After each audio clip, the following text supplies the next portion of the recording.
All right, welcome. This is DB Talking Now, DB Talking Birds, DB Talking Philadelphia Eagles. We are in the midst of the NFL draft, everybody. It is Saturday. Happy Saturday. The Philadelphia Eagles, guys, we got Davonte Smith. We traded up with the Dallas Cowboys, jumped the New York Giants to take Davonte Smith. We did give up one of our thirds, obviously, as we all know, pick 84, but we went ahead and were able to grab Davonte Smith, the Heisman Trophy winner. I absolutely love this pick. I got to be completely honest with you. Big Play Slay, welcome to the house, my man. Welcome to the house. Sorry I haven't seen you guys in quite a bit. I was on the other day, but it was a little bit late. Work schedules completely changed. 10 to 6:30 Mountain Standard Time, and by that point, I'm completely exhausted. But good to see you, man. What do you think of these picks? We got Davonte Smith at pick 10 in the second round, pick 37. Landon Dickerson. I absolutely love it. I mean, he's going to be that guy. He's going to be that road grader, best center in the draft, in my opinion. I'm sure Patrick J agrees with me, and a lot of other people agree with me. Dak is king. Welcome to the house, my man. I didn't quit. Guys, I told you, man, my work schedule has been absolutely insane. And it did just change again. I've been having some crazy life shit go on too. So it's just been a matter of just complete and utter exhaustion. And I apologize. I really, really do. Jalen Hurtsme says Eagles had a solid draft so far, not great with the exception of the first pick, but good. See, here's the thing, Jalen, I kind of disagree. Even with our last pick, Kenneth Gainswell, I am so stoked that the Philadelphia Eagles were able to get Kenneth Gainswell with their 5th round pick. And reason being is because I had this guy in every single one of my mock drafts for like the last month and a half. He was right up there for me. I was ranking him right up there between the 3rd or 4th running back taken off the board. Just the things that he did, over there at Memphis. He's a great route runner, and I'm really excited to what he's going to bring I'm really excited for what he's going to bring to this Eagles offense. I honestly think he's going to compete with Boston Scott, really press Boston Scott for a job behind Miles Sanders. Big Play Slay says, I love that Landon Dickerson pick. He's an injury-prone player, but he's a freaking mauler. He's going to try to lay you down, and that Milton Williams pick was very solid. He's also a mauler, man. Yeah, so here's the thing. My initial reaction behind the Milton Williams pick, I saw them list him as a DT. And so 6'3", 284 for a DT isn't terribly undersized. It is a tad undersized. I know Fletch came out. I think Fletch was like 6'3", 298 when he came out of college. Not sure where he's at now. I think he still likes to play around that. But then the more I looked into it, he actually plays all around the rotation. Milton Williams does. He plays DT, he plays defensive end. And just the fact that the dude, has phenomenal strength, has a great upper body. And I mean, he benched 500 pounds, guys. So like, I'm really excited about that.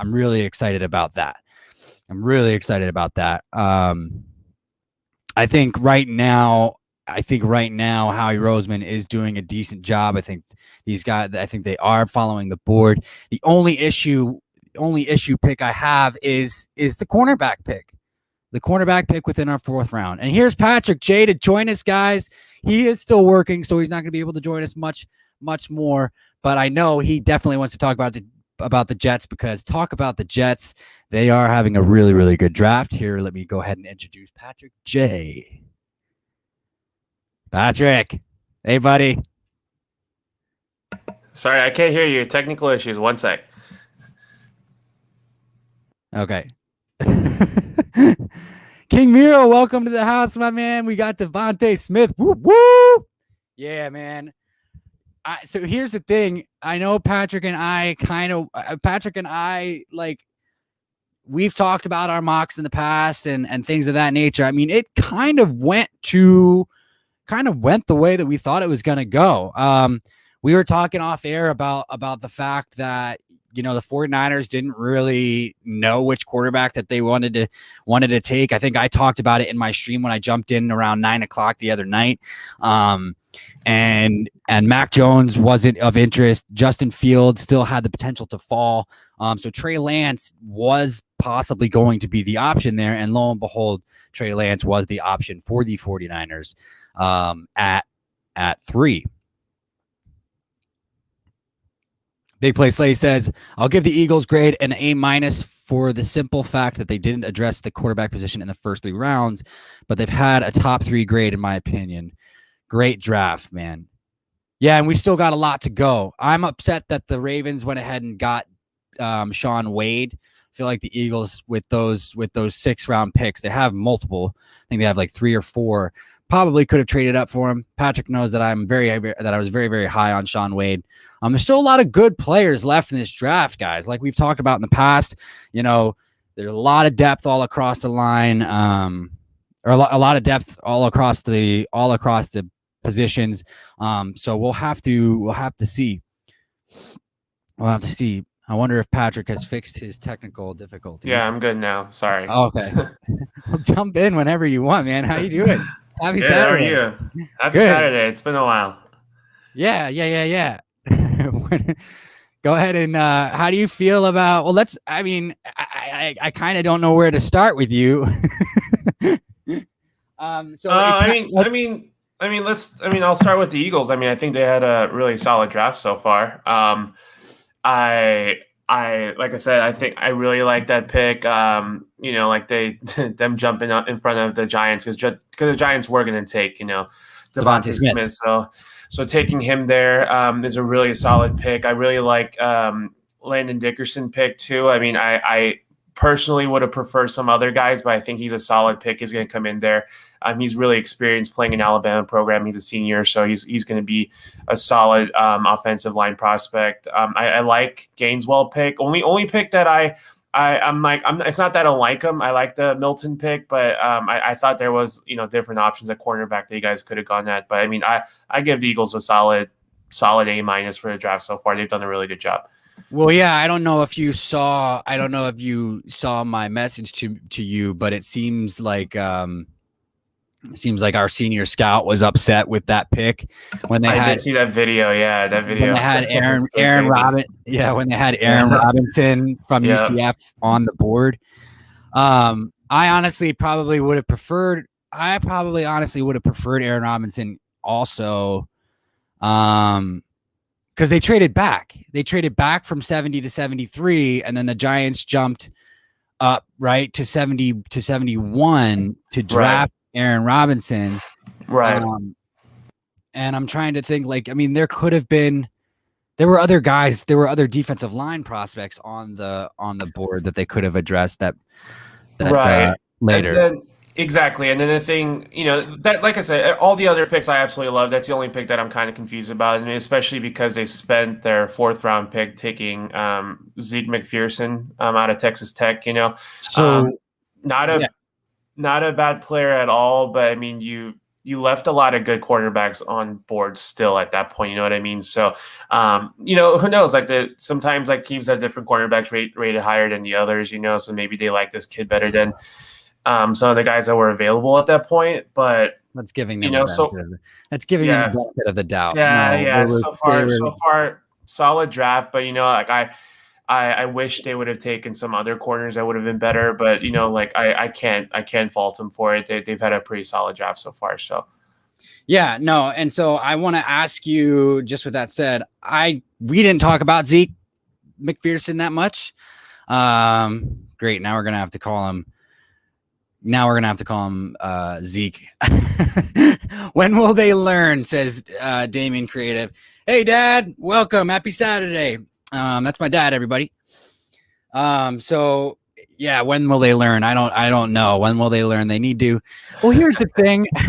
Here's the thing is I still am under the impression that if JC Horn or Patrick Surtain didn't didn't go where they went, it would have been one of those players that they took.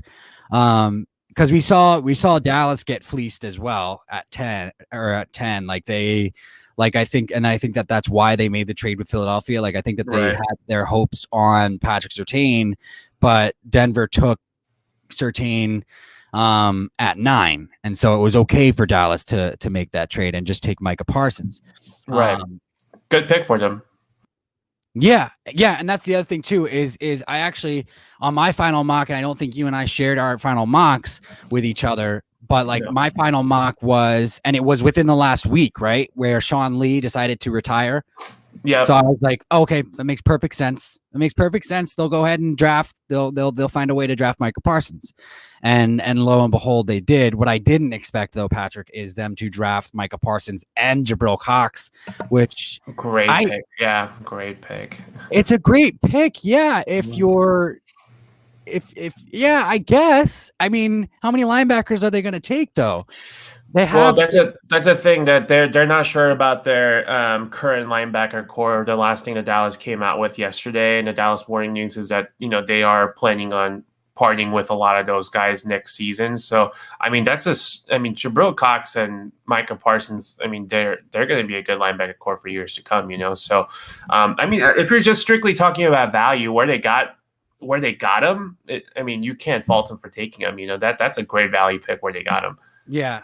Well, okay. So Damien Creative says spending high round draft picks on damaged goods. So, okay. So he's clearly talking about Landon Dickerson. I get it. Okay. So, I get it. Like the drafts that we have to point to are Sidney Jones, right? But I mean, this guy, while that argument is fair, this guy is gonna be a stud. I think when he plays, when he plays, and he has been. I mean, he's what's the block award that he's earned? I can't remember the name of it off the top of my head, but he's also been a two-time. He's also been a I think two-time captain for that Alabama offensive line. I mean, it's Alabama's offensive line. Right. And he was still, with his injuries, he's still graded as the top center in the draft. He can play both guard positions. He can play the center position. So the hope is this. I mean, we'll see. Obviously, we'll see where he's at, and see if he can compete for a guard position over Isaac Seumalo this year, which I expect he will at least compete. Do I think he'll be? I don't know where his injury status is, but yeah. I honestly think that if he can compete, he will overtake Isaac Seumalo. Isaac Seumalo is just garbage. This guy is incredibly. This is like, and I'm not trying to be too hyperbolic, but.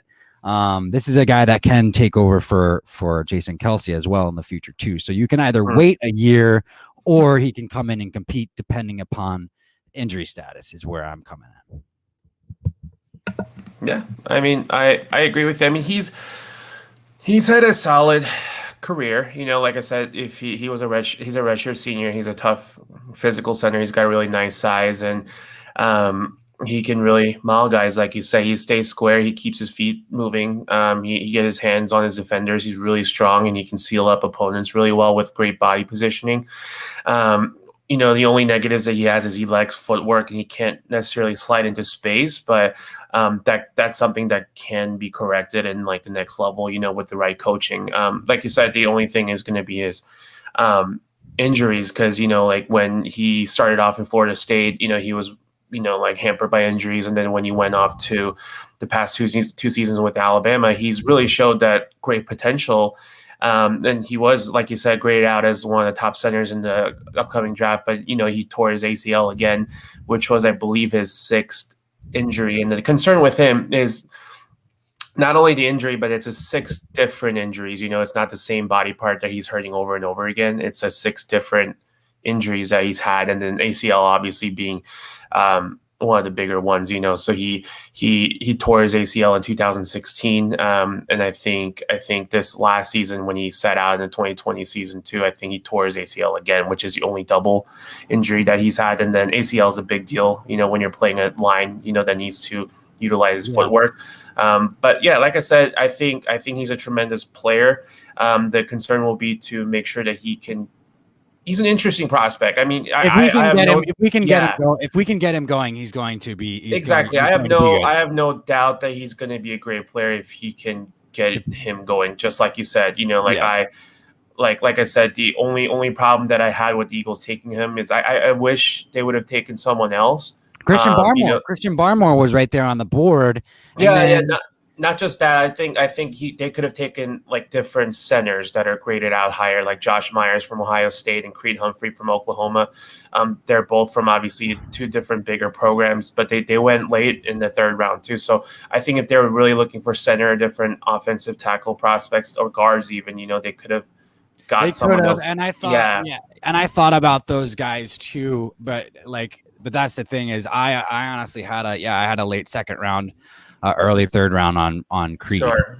Same thing with Josh, but like Jackson Carman, the guard out of Clemson, Aaron Banks, a guard out of Notre Dame. I mean, if you're looking for interior linemen, that's my only thing. I think they had different options, but I don't think I don't fault them for it to take the chance on them. I think, like you said, as long as he can stay healthy, I think he'll be a good offensive lineman. Well, we'll see. Yeah, we'll see where he's at.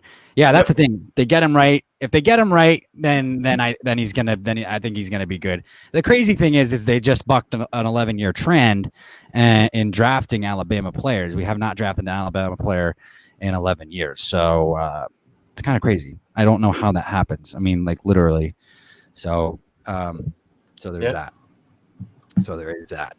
All right, the 6th round has begun, and a safety I wanted just came off the board. So this leads us right into what you want to talk about so much. Is obviously it's the Jets who took Hamzat Nazeeruddin, Florida State. I absolutely love. I really do. I like him, and I wanted him. And the Eagles, but the Eagles to take.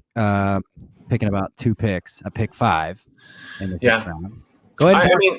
I see some comments about the winners and losers. I mean, I think the Jets did really well with their draft. I mean, obviously Zach Wilson, we knew about that, but taking Elijah Vera Tucker to protect him, and not only that, taking Elijah Moore and Michael Carter, those are good weapons. You guys got Michael with. I know.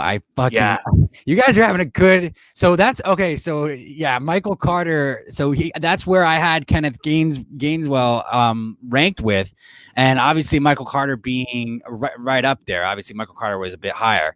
Michael Carter a bit more well-rounded. But I was absolutely falling in love with Michael Carter. As we got closer and closer, and I continue to watch him be on the board. I was like, could they go with Michael Carter in the 3rd round? But you guys got him.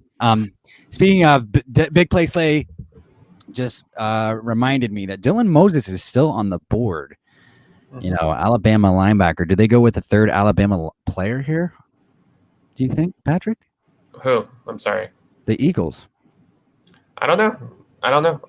This is a steal, in my opinion. Dylan Moses is a phenomenal linebacker. Yeah, we'll see. Like I said, I'm not able to keep track of the picks at the moment, but maybe I'm caught up to 5th round, so I'm not. Okay. Well, yeah. I've got it right here for us. Okay, yeah, but I don't know who they. Don't you worry about a thing. I think. I don't know. I think I still, if I were the Eagles, I think they're still good. That's such a horrible attempt at a laugh, but thank you. Sorry. There we go. I like Tay Gowan from UCF. He's a good cornerback. I think he's still. I mean, he was in my top 10 quarterbacks available. Has Jalen Darden been picked yet? Who? Jalen Darden. I believe he was picked. Because I saw Tylan Wallace still on the board with the 4th round, I think. Or maybe it was the 4th round. And I was like, guys, I was talking to my brother. I was like, top 3 players, bro, on the board. You know, you got Michael Carter, and then you have Tylan Wallace. You know, if they wanted to, they could, but you also have cornerback like Shakur Brown. You know, you have all these other guys. You know, so there's still tons of guys. You know, and my brother, like he does a lot. I mean, he investigates a lot, but he actually looks. He does a lot more of his research into the. Now, granted, he obviously has a 6-month-old, so you know, there's that. Jalen Darden and Tylan Wallace were both picked in the 4th round already. So. Oh, really? Damn. Yeah. Jalen Darden went 129 overall to the Bucks, and then Tylan Wallace went to the Ravens 2 picks later. Yeah. See, no, I wasn't sure, but I figured that they did. Yeah, I mean, like the best available players like Goen, you know, Shi Smith, a receiver out of South Carolina, Shakur Brown, cornerback out of Michigan State, you know, Cade Johnson, South Dakota State wide receiver. I mean, you got some good, decent value picks out there. Shakur is still on the board. Yeah, Shakur Brown is still on the board. Yep. Quincy Roche is still on the board as well, defensive end out of Miami. He's got some high upside as well. Yeah, like right now, like I mean, the guys like Ardarius Washington, the safety out of TCU, Trey Hill, center out of Georgia. I mean, these are the guys Ardarius is still on the board? Yep, these guys are still. You're looking at the later rounds like this. You're looking at more of a project, guys. You want to take chances on the high potential guys. You know, so I mean, there are still a lot of guys to be hit. Like I said, so yeah, but but I feel like you and I talked about Ardarius as more of just a project guy, right? He's got the range and the ability to play safety, but also drop down into slot corner. He is undersized. You know, Quentin Michael and Jason Avant were talking about Ardarius Washington. Actually, Quentin Michael said that, obviously former Philadelphia Eagle Pro Bowl safety Quentin Michael, we're talking about how Ardarius Washington is right up there with their favorite safety in this draft class, even though Trevon Moehrig was getting all the hype just because of his instincts. You know what I mean? Right. So I'm really hoping that it's. I did not know that. I like Ardarius Washington because I talked about Ardarius Washington or Dylan Moses would be phenomenal here. The great thing is that the Eagles have pick number 5 and pick number 7. They could really kill it with these picks here. They take Dylan Moses. They take Ardarius Washington. They also have, I believe they have 2 more 6th round picks after that too. Guys, this 6th round is gonna be huge. Yep, they have pick 40. Nope, they just have 1 more 6th round. So they have pick 40 after these first 2. But the Eagles selected the defensive lineman.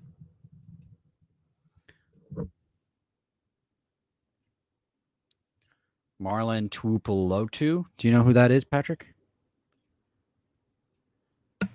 Sorry, one moment. Sorry, guys. I'm still working, like I said, so.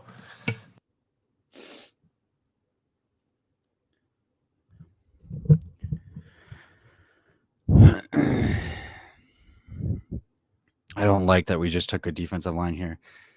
This is where Howie Roseman can either do a good job or doesn't know what he's doing. What's up? The Eagles chose defensive lineman Marlon Tupeloto out of USC. Interesting pick. Yeah. He's a decent player. I think he's a junior. Let me look up my notes here. He's a 3-year starter. He does have some injury concerns too. So I mean, yeah, he's had a back issues. He's missed almost his entire freshman season. He did miss a couple games in his sophomore season too. So, but he possesses great first step quickness from what I wrote down. He possesses a closing burst. Unlike all the other guys, so he does have a lot of weaknesses. He's easily out positioned from action. Once he's double teamed, he's pretty much non-existent. Basically, he can be knocked off the line by bigger opponents. Weird to say about a defensive tackle guy who's already 380 pounds, but he's only 6'1". So matched up with the bigger guys in NFL, he's probably gonna have a hard time matching up with these guys. I honestly had him rated as a 7th rounder undrafted guy. So I mean, yeah, it's interesting they took a defensive lineman again. But yeah, I thought he'd be a mid to late day 3 pick. So I mean, that's just around where he got drafted at. But yeah, I mean, he's, like I said, he's a high upside guy. He does have some good skill sets too. So like, he's another project basically. Not much notes other than that for me to go off of. Yeah, I think they need to take a secondary player here. They should or a front 7 player here. I mean, you know what I mean. They should take a linebacker or a secondary player here, not a front 7 player. They just took a front 7 player. I don't like it. I don't like it at all, Patrick. Yeah, Dacus King, we'll do your winners and losers thing. I think he mentioned that like 3 times in the comment already, but we'll do that in one moment. Oh, yeah, sorry. Guys, I'm a bit rusty, obviously. I'm sorry.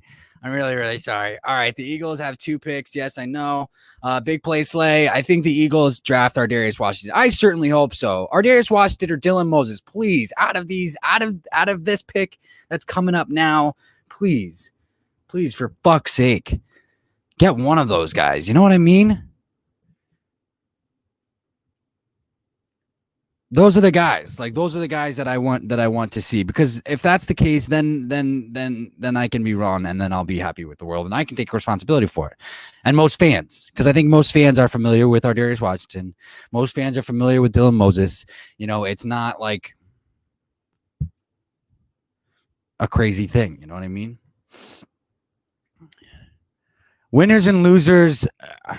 I mean, we can start to do that. We can start to do that before the draft is over, or we can do that after the draft. I think Patrick and I have a plan to come on later today as well, right? Yeah, as long as I'm able to. I'm not going to promise you yes or no, but I'm going to do my best to. Like I said, my work schedule has been crazy too. So, but I mean, if you want winners and losers real quick, I mean, I think Chicago Bears did an excellent job. I mean, they got to. I don't think they were expecting to be able to land Justin Fields, but they did. They got Justin Fields and Tevin Jenkins, so they got their quarterback and left tackle of the future. The Giants actually had a really good draft. They got I can never say his name, Ojulari in the 2nd round, right? Insane value pick in my opinion. So I think the Giants came off really well too, right there. Who else? I think the Redskins did a really good job. I think the Eagles did a really good job with their draft so far. Yeah, speaking of the Redskins, the Washington football team, I'm so sorry. I think they did a really good job too. You're going to be fine. Ravens, I think they did a decent job. I thought, Rashad Bateman was a good pick in the 1st round, but then they got, Owe. Bateman and Owe, that's a solid picks. They got Ben Cleveland, Tylan Wallace, like we said. They got Sean Wade in the 5th round. The Ravens did a really good job too. And then, we mentioned the Jets too, but I think the Jets did a really good job. I'm a little bit more biased here too, but I think the Cardinals did a really good job too. I love Zaven Collins. I love Rondale Moore. I think those are adding Rondale Moore to DeAndre Hopkins and AJ Green and Christian Kirk. I think that's a solid selection for them. Eagles have drafted another defensive lineman. Oh, right now? Yeah, because they had 5 and they had 7. Eagles have drafted Coastal Carolina defensive end edge rusher Taron Jackson.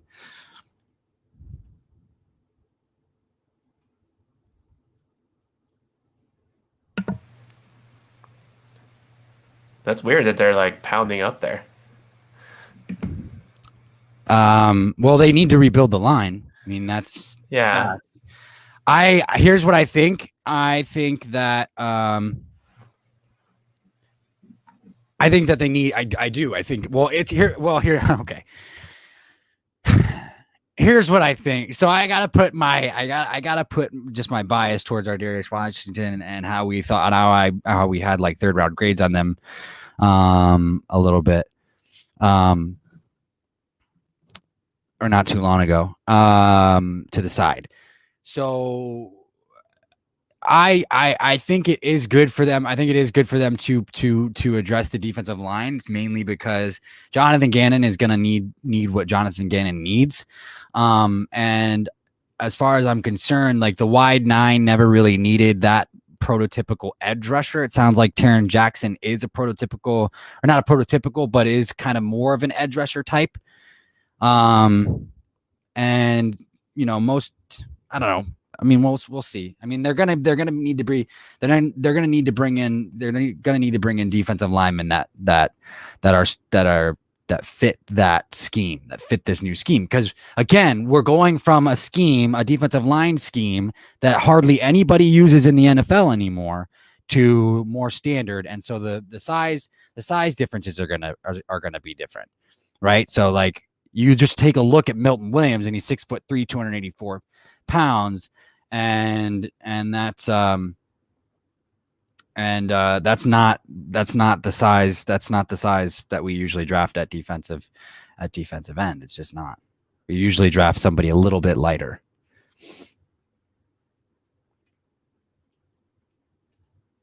Patrick, you with me? Yeah, so with you. Okay. Yeah, I'm rusty, so my transitions are off, All good, my dude. It's been a while. It's been a while. Yeah. I mean, I think. Yeah, I think it's interesting how they just went with the two defensive tackle and defensive end here. What's interesting is they haven't traded Zach Ertz yet. Dude, I don't know, man. I feel like he doesn't have value, honestly. You can't trade Zach Ertz for a 6th round pick right now and get like a fucking Dylan Moses or Darius Washington. I think the problem is his contract. I don't think anyone wants to take in that kind of contract. You know what I mean? Yeah. I don't know. I don't know. Because I was thinking I would love for the Cardinals to take Zach Ertz off of you guys, but it's just they just can't fit that few $1,000,000 into theirs. Like we're at a point in the offseason where the teams are pretty much done spending. I mean, but I think here's the thing though. I think after taking Zaven Collins, I think the Cardinals are more inclined to be able to take in a guy like Zach Ertz because they haven't addressed the tight end position this season. And I think the name that you're probably familiar with, I think this is probably the end of Jordan Hicks era in the Cardinals, I think, with Zaven Collins coming in. And Jordan Hicks, by cutting him or Devon Kennard now, they would be saving upwards of $6 million. In that case, they should be able to take in a guy like Zach Ertz, you know what I mean? So I don't know. I think a team like the Cardinals could look for Zach Ertz to come in, especially with Jordan Hicks probably going to be gone. But we'll see how it goes, Yeah. I'm worried that Howie Roseman thinks that by addressing defense, by addressing the defensive line, and that covers the entire defense. That's what I'm worried about. But I think that they need to find a way to get rid of Zach Ertz. They need to find a way. I don't care what they do. He's one of those guys. While I love all the production that he put here, he's been a crybaby over the last offseason. So I have mixed feelings about Zach Ertz. Right. But I love him as a player, and unfortunately he's gonna cry if he doesn't start. And he's not going to start. So there's that. Right. Like I said, I think he makes a lot of sense for a lot of teams. Like, I mean, we talked about it. I think the Colts make a lot of sense. I think the Jaguars make a lot of sense for Zach Ertz. It's just his cap hit's going to be like $12.7 million. That's really hard to fit into any system at this point in the offseason. Yeah. Yeah, no, I know. I agree.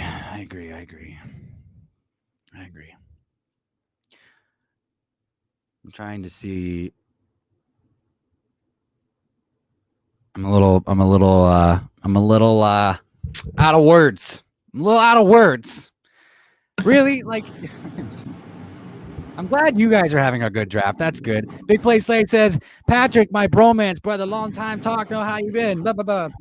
How you been, How bro? you doing, bro? Missed you. It's been a crazy whirlwind couple weeks, but I'm doing good, man. I'm just hanging in there. I wonder if they're getting prepared to trade one of these defensive linemen. I don't think they'll trade him for.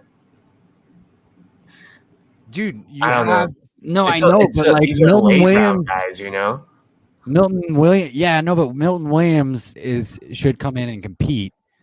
Yeah. Or they're going to trade Derek Barnett. Like that makes sense. They have to. That's something that we talked about. That's something that we talked about from the very get go because he's making $10 million without any penalties right now, and doesn't have any production. Doesn't have a lot of Doesn't have the production to back up the $10 million.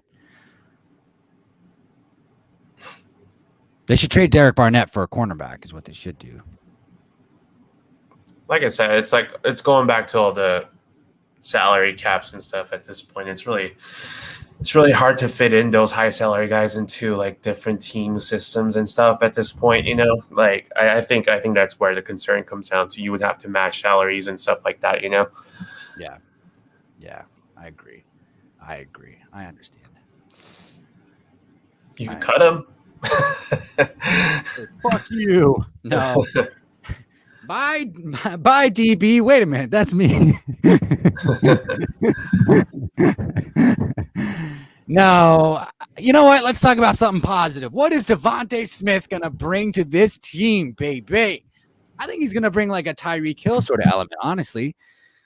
He's that guy. I think it's going to take some pressure off of Jalen Reagor. I think it's going to open things up for Jalen Reagor a little bit more. I know that Jason Avant had talked to Jalen Reagor and he said, and things like this, Patrick, like, man, if you were a bit quicker on this route, like you probably could have had more yards in this game. It was just like subtleties. And that's why I love that Jason Avant is still closely tied in to the organization and with the wide receivers and things like that, even though he's not actually on the staff. He was for a year, but he's not anymore.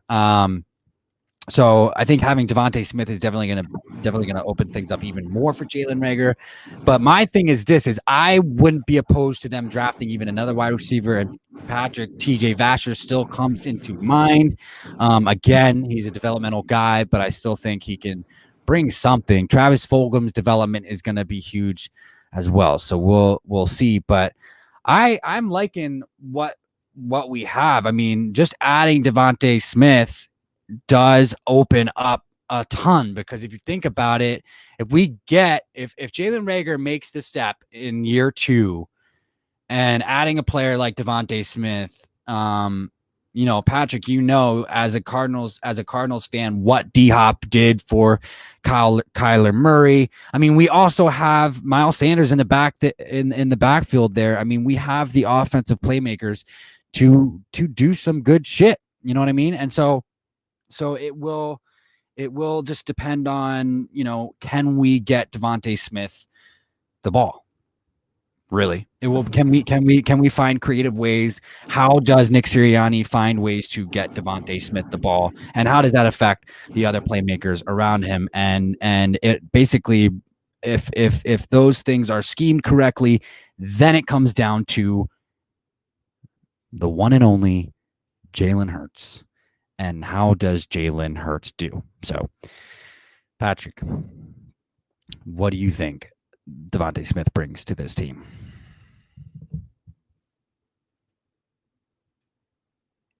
A big fat nothing. Awesome. No, sorry. Like I said, working still. I mean, I think you said it really well. I think it's a good fit. He wanted to come to Philadelphia. He brings a pedigree, working with, Jalen Hurts before. They did play together in Alabama, and then, he is a Heisman Trophy. He's a proven guy, so he can just come into the NFL He's ready as any receivers that you're gonna see. And then we had 3 of them this year with Chase and Waddle together too. He's got a really good footwork. We talked about him a ton. He's a route running technician. He can really get open really frequently, and he's going to take a lot of attention from the defense. So I mean, like I said, it's going to open up a lot of routes for Jalen Reagor, and the other guys in the offense. And then like I said, Jalen Hurts has that repertoire with him, so he's going to be a terrific fit for him. He's got a really good change of direction. He's got a good downfield subtle speed too. He's really good with his hands, and he's really reliable at the same time. I'm not even worried about his size anymore. The only size that I'm worried about is his hand size, but he's really good at getting open and catching it, so I don't think he'll be an issue with that. Like I said, you really liked him, I remember, and I was having my doubts, and you were you casted a side eye at me, even though it was only through audio. I could hear it. Davonte Smith is my favorite receiver out of the 3 in this class, effectively in that case. And then, just because I'm not worried about his size. He's physical as a blocker. He plays physical. He loves a game of football. Like I say, people might be like concerned about his speed, saying it's inconsistent, but he does have a quick burst to him, and he can separate with his great route running. Like I said, he's a route running technician. I don't say that about a lot of these guys too. So, like you said, though, that because of his size and because of his small hand size, they are going to have to get creative. And let him really run the routes, and then they're going to have to design a lot of plays for him too. But the good thing with Davonte Smith, like I said, is he's going to get open, and when he doesn't, it's going to take attention away from the defense to really open up the other guys. I think you guys got a stud in Davonte Smith. He's going to be a tremendous player for you guys. Like I said, I think it's going to help tremendously with Jalen Hurts' development too. So. Yeah, no, I'm excited. And I really think, and I'm going to jump a few picks here is my excitement for, and Big Play Slay brought this up. Him and I are really high on Kenneth Gainswell. And I think that, I think he's going to make the team. I think he's one of those guys. Like I don't need to convince myself or anything like that. I think he is going to make this team hands down. And he's going to open things up for this offense as well. I think he's going to be the guy, not Boston Scott, where they'll have the 2 running back, sets, the 20, I think it's the 21. I think it's the 21 personnel where you got both running backs in the flat. So I expect that to be Kenneth Gainswell, not Boston Scott, or maybe we can keep all 4 running backs, maybe we did that. We've done that before. But I mean, his route running ability, they want to find that guy, right? Nick Sirianni is going to want to find that guy like Nyheim Hines, that Frank Reich had in Indy. And while Miles Sanders can be that guy, there are concerns from last year where he was just dropping the ball. And while it's not like a consistent, it's not usually a consistent thing with Miles Sanders. He usually is good at that. And, but I could probably say Kenneth Gainswell is going to be better in the pass game. And maybe that's why. I don't know. We'll see. He's definitely getting a lot of praise for his route running, and so I'm excited to see. I think he'll be an integral part to the offense as well. Right. And I'm excited for Landon Dickerson too. I think if they can just get him right, he'll be a stud. Although it would have been nice to have Christian Barmore. If we had Christian Barmore, then we could have thought twice about what we're seeing right now, which is these defensive linemen, and then Milton Williams, and then or they could have taken Christian Barmore and then Milton Williams, and then they could have taken like a Michael Manet or something. I don't know when Michael Manet went, but when did Michael Manet go? Do you know? No, I don't. Okay. Not off the top of my head. Okay. Because there's other offensive linemen, here's the thing that I think that they were doing they wanted to one. I don't think Howie Roseman is as in control of this draft as he has been. I think that he has been instructed to make sure that he listens to his scouts, because of everything that's come out. So there's that. So we buck an 11-year trend and take an Alabama player. There's no coincidence there, Patrick. Like, I'm sorry, there's no coincidence there that we haven't taken an Alabama player at all in 11 years. So they do it within the first 2 picks. And also, I think they wanted to do this and show this, which is get 2 offensive players from Alabama. Where did Jalen Hurts go? Well, Jalen Hurts played for Alabama, so Jalen Hurts knows both of these players. And yes, Davonte Smith wanted to come here, and Landon Dickerson blocked for Jalen Hurts at one point. So that's why I like both. That's why I like both picks. But here's what Big Play Slay says about Kenneth Gainswell. The Eagles would be very prudent in their thinking to use Kenneth Gainswell in different packages, almost like Nyheim Hines with the Colts. They may use him like. Yeah, that's kind of what I was saying. I think, which is what I'm excited about. I think that that needs to happen. Which is why I think that they could keep all 4 running backs, because Boston Scott can still do those things. But I think that Kenneth Gainswell is going to be able to do them, has the potential to be able to do them a little bit better. So, yeah, I mean, I mean, just to add a little bit about Gainswell, I mean, he's got, like I say, he's got really good build. He's got a good vision. He's got a really good footwork and elusiveness to him. I think you can be really creative with him. I think he can be featured heavily in the passing game. He can really line up in his slot too. Like he has a really good patch catching skills too. So I mean, I think he can be a big part in the NFL and find a role in them as long as the offense can be designed for him. And then he just has to be featured in the right way. He only technically has a 1 year of time at running back position in a spread offense in Memphis too. So he does have a little bit of transition that's ahead of him in the NFL, but I think, as long as he can put it all together, he can be a focal point in the backfield too, and he can be a multifaceted weapon too. So I totally agree with you. It's a common theme with a lot of these guys. You just have to put them in a position to succeed. Yeah. Obviously, like a couple injuries. He is like Michael Carter, but Michael Carter is what, 5'11", isn't he? Mm-hmm. I think Michael Carter is 5'11", I think. Yeah, I mean, Gainswell's a little bit longer framed guy, so I think Kenneth Gainswell, his number one attribute is his pass catching ability, in my opinion, his elusiveness and his explosiveness out of the backfield. But I think he can be one of those like hybrid guys that can really line up at a slot and to be featured in the receiving games, like I said, Yeah, no, and that's why it's gonna be imperative for them to find packages for him. And this goes back to what Nick Sirianni was saying, is like, if we don't have guys that can fit all the roles, if we don't have it would be great to have 3 wide receivers that can play really well, or 1 wide receiver that can do it all. But sometimes you don't have that, and you got to find multiple guys to fill the different dynamic attributes. And so that's where these things that's where players like Darren Sproles come in, right? Like Darren Sproles was a quick twitch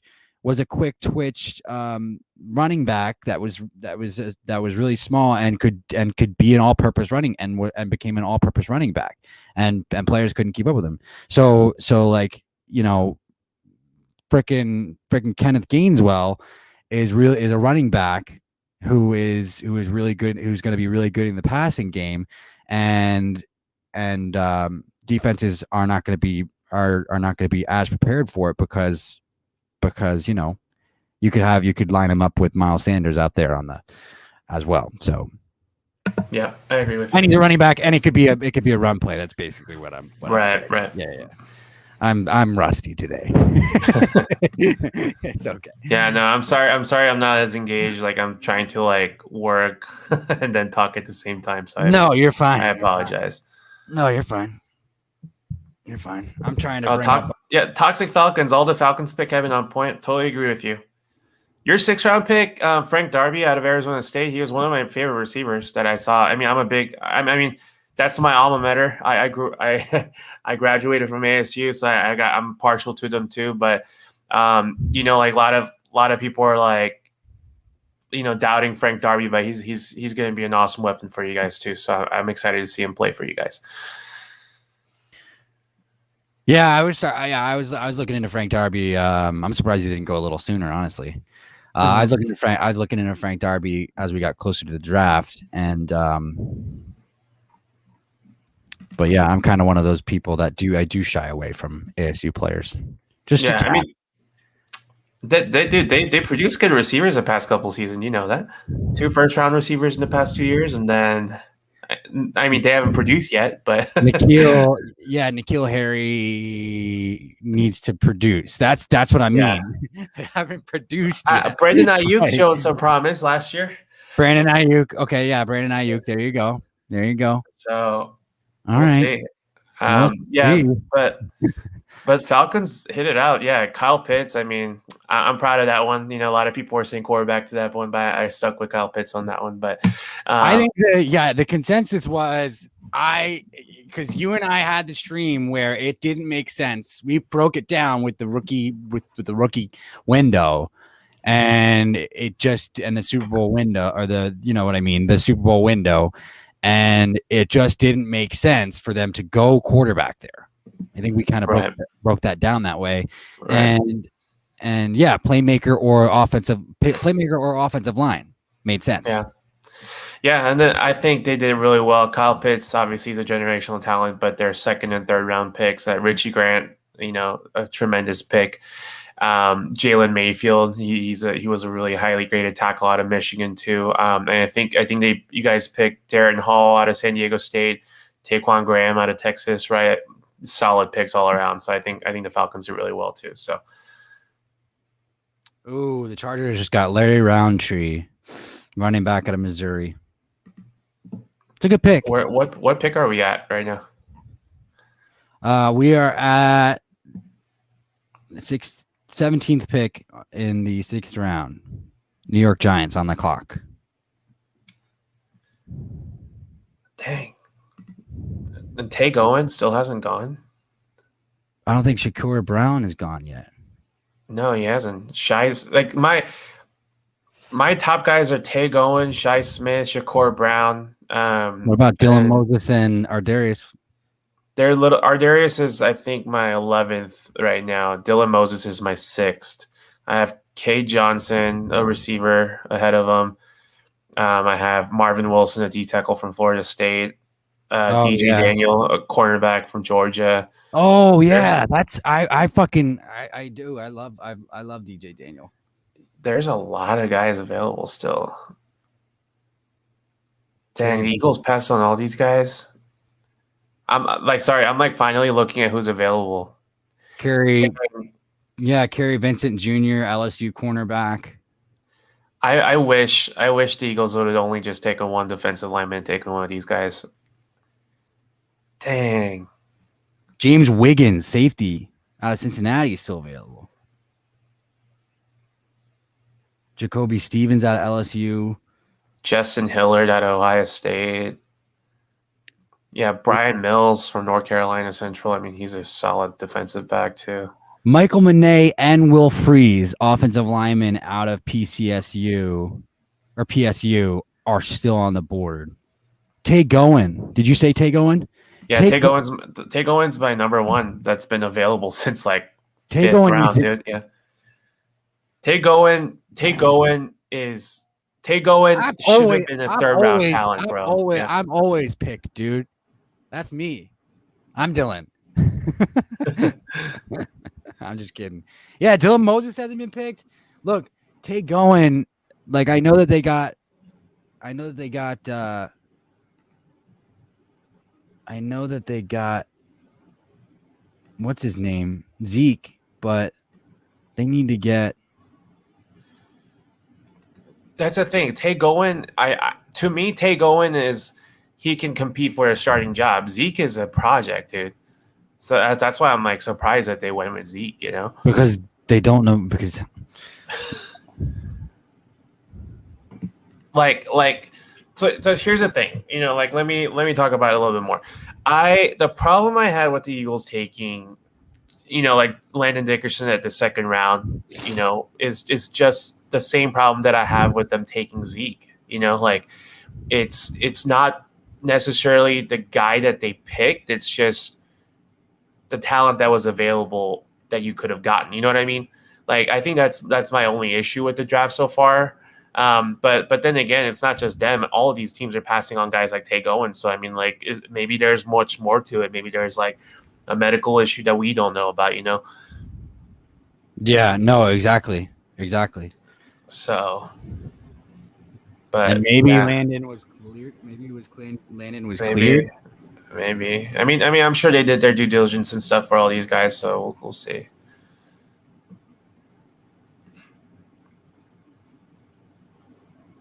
All right, I'm going on mute for 1 minute. Be right back.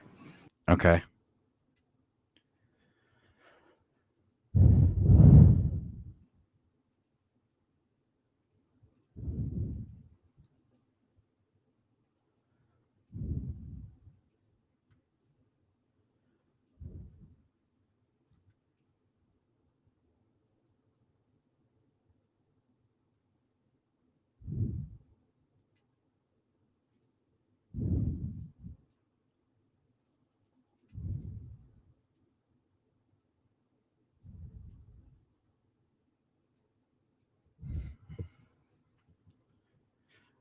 All right, guys, here we go. I'm just bringing something up here.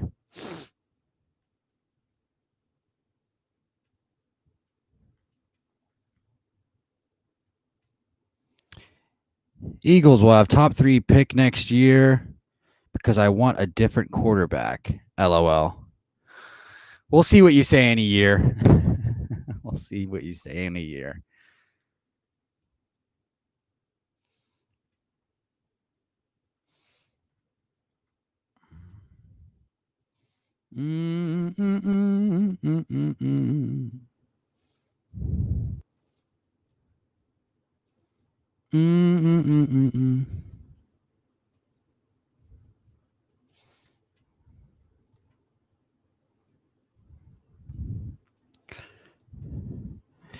Yeah, our Darius Washington. Daz Newsome is still available.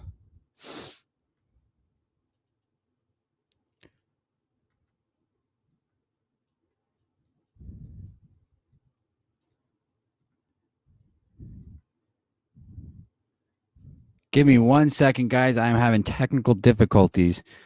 I will be right back.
Marvin Wilson is in this draft, and he just has not been selected yet.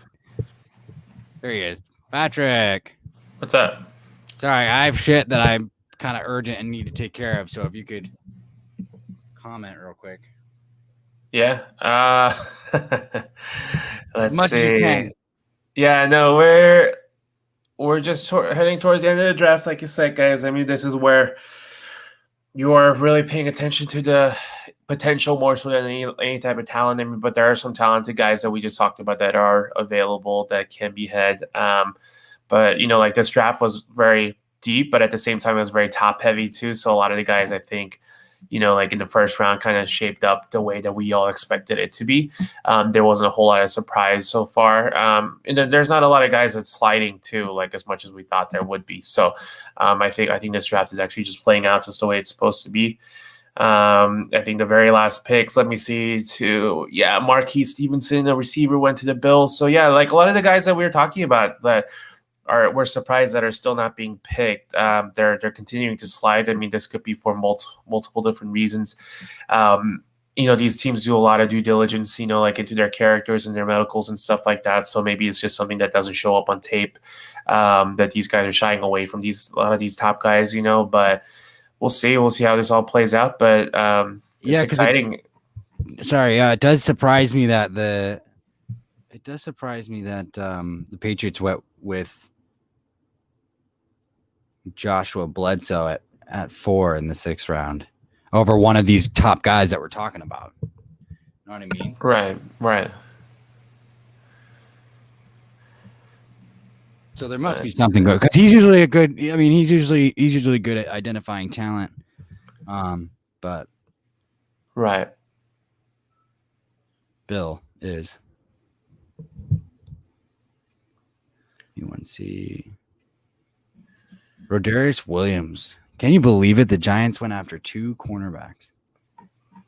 The Giants actually had a really good draft. They probably were upset that we jumped them for Davonte Smith. That's what I can assume. Yeah, they had Dallas not so much though. Like, I really like the Giants draft. Their top 3 picks, Kadarius Toney, Ojulari, and Aaron Robinson. That's a solid draft. I really like what they did there. Dallas, I like the Micah Parsons pick. I do really like Kelvin Joseph pick in the 2nd round too. That's a good cornerback they got. Jabril Cox in the 4th round was a steal. I think they did okay everywhere else. I think they took a flyer on a lot of these guys that could potentially be big. I think they did. I think they all did a pretty decent job in the NFC so far. So, because I really like the Washington football team too. Yeah, speaking of the Washington football team, that's exactly what I was going to say. Is they also were able to get their hands on Diami Brown, yeah, wide receiver. Will Mac Jones start over Cam? Yeah. You said no? Not in year 1. No, I don't think so. You don't think it's going to be like an 8-week thing?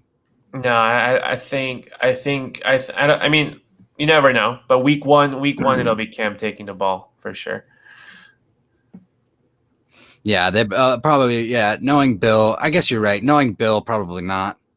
But if something happens, I think they're ready for it. They're gonna want to get. They're gonna do a good job with Mac Jones. I mean, that's the thing. It doesn't. I'm not worried about Mac Jones in the hands of Bill Belichick. Well, you and I have talked about this a lot over the last couple months. I think Mac Jones wound up in the best situation. I think that was the only situation that made sense. I mean, Mac Jones reeks. It kind of just reeked Bill Belichick. I don't know why, but it just seemed like he was on the edge of being underdeveloped and on the edge of ready to be a top 10 quarterback as well. So he's kind of like right there. And so I think him falling to 15 of the Patriots was the good thing. You know what I mean? Was the thing that made sense out of anything else. So I think it's a match made in heaven, honestly. Right. Isaiah Alexis welcome to the chat. Have not seen you in here before. And happy Saturday. Why is Tay Goen falling so far? Patrick, you and I are just kind of wondering the same thing. Please like and subscribe, by the way, Isaiah. And let us know who your favorite team is. If it's the Philadelphia Eagles, whoop whoop, go Birds. I don't know. Why is Tay Goen falling so far? I think it's the mystery of this round right now. Yeah, we talked about it before. It could be different things, to us, it's a question that we've been asking ourselves for multiple times. But I think these teams, we just said it. I think they do a lot of different researches into their personalities, into their academic careers, their aspirations, how much they love the game of football and medicals and stuff like that. So there might be something that we don't know about, but we'll see. I mean, I think he would be a solid value pick at this point. I mean, he should have gone a lot earlier for teams like the Eagles, but we'll see. It's a question for all of us too. Yeah, no, I agree. I mean, and there's still guys like Milton Williams on the board, or not Milton Williams. We already took Milton Williams. Marvin Wilson on the board, and other things like that. I mean, there's a lot of players. Dylan Moses is still on the board. Ardarius Washington is still on the board out of TCU. Philadelphia Eagles all day, says Isaiah. Yeah, that away. Whoop. We need a cornerback. Yeah, I agree. I don't know, honestly, Patrick. I don't know what they do if the Eagles don't come out. I mean, we obviously did. We got Zeke. What is it? Zeke McPherson. I don't even fucking know the guy's name. Zeke McPherson. And how I wish it were just Aaron. That's okay. Well, here's the thing. I think at this point, the thing is, Zeke is not going to be a day one starter. He's not. He's more of a project. So the good thing at this point is that, once the draft is settled and a lot of teams fill their positional needs with their drafted players, like the free agents that's left in the market, this is when they start taking veteran minimum to come back and just at least to get a job somewhere, Sorry, go ahead. Sorry. No, there are some decent cornerbacks still available out there. Richard Sherman, Brian Poole, Steven Nelson. I mean, these guys are still available, so I think the veterans can be ahead at this point of the season. So maybe the Eagles have some of these guys already lined up in the back pocket. But the Eagles need to shore up the cornerback spot for sure. Zeke's not a starter. That's one thing that we can confirm. Well, because opposite Slay, there really is nobody. Exactly. And yes, no, everybody is on the same board with the Zeke McPherson pick, and he is not. He's a nickel cornerback. Right. Exactly what was said. And Shi Smith just went to Panthers. Panthers are loading up on their receivers, dude. Yeah, I know. Talk about a. Jeez. Yeah, the Panthers. I know they lost Samuel, but they still had. Holy cow! Yeah, they got DJ Moore. They got I can't remember his name, but the other guy. But I mean, and they got Terrace Marshall and Shi Smith. Holy cow! Speaking of a big fall, my goodness, Terrace Marshall, late second round. I knew once Cardinals were going Rondale Moore, Terrace Marshall, and I knew when they got Rondale Moore, I knew Terrace Marshall was going to drop a little bit. But yeah, he did fall a lot more than I thought he would. Yeah, no, I agree. There's a few guys. I mean, the good news is this. I'm just going to jump back to this cornerback situation real quick. The good news is there are a few guys still on the board, and Tay Goen is one of them. DJ Daniels is another one. Let me bring this big board back up.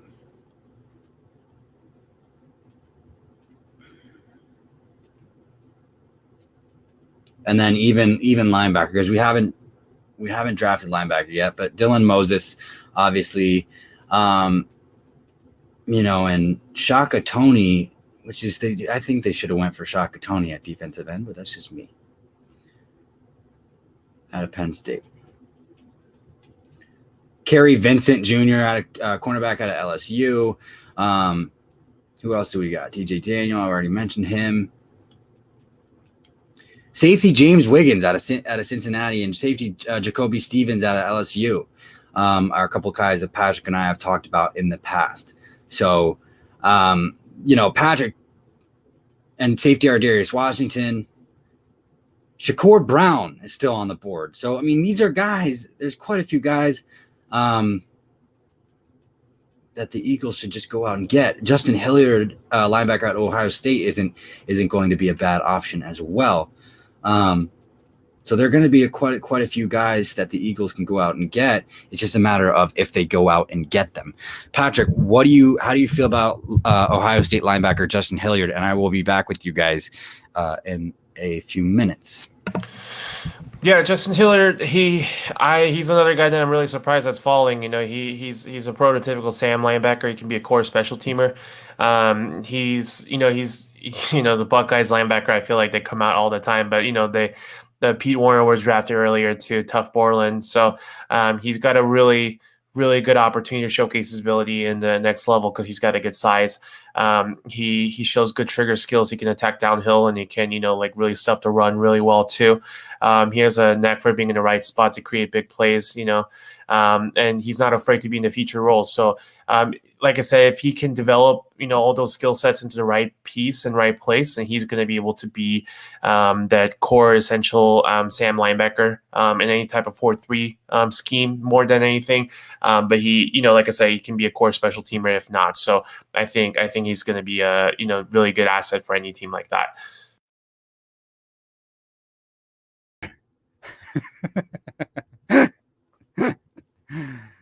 Oh, come on. That was funny.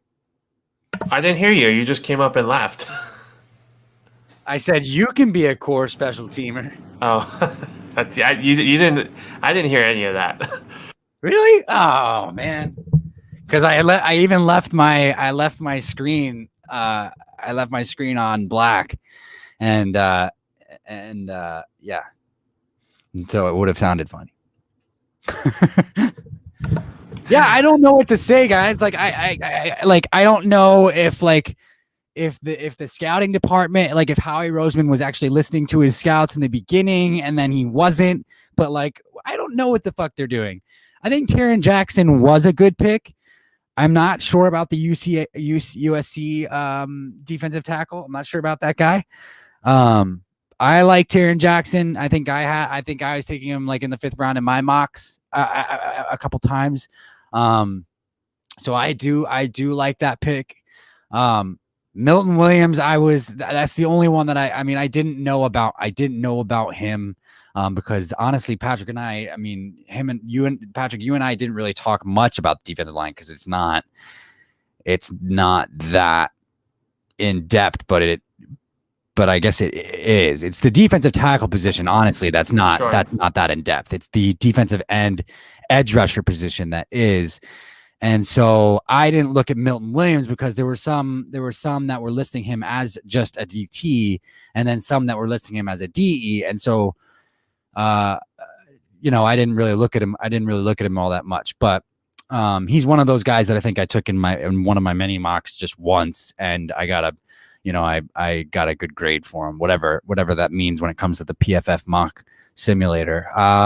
But shout out to Pro Football Focus. But yeah, I don't because here's the thing. I mean, it started with the Milton Williams pick where that awkward video came out. And so now we don't really know what the fuck they're doing. And I'm worried. I'm worried. It's funny. I feel like this happens to the Eagles more than any other organization, dude. That kind of, fallout, you know what I mean? It does. That's exactly what I've been trying to explain to you for the past 3-4 years.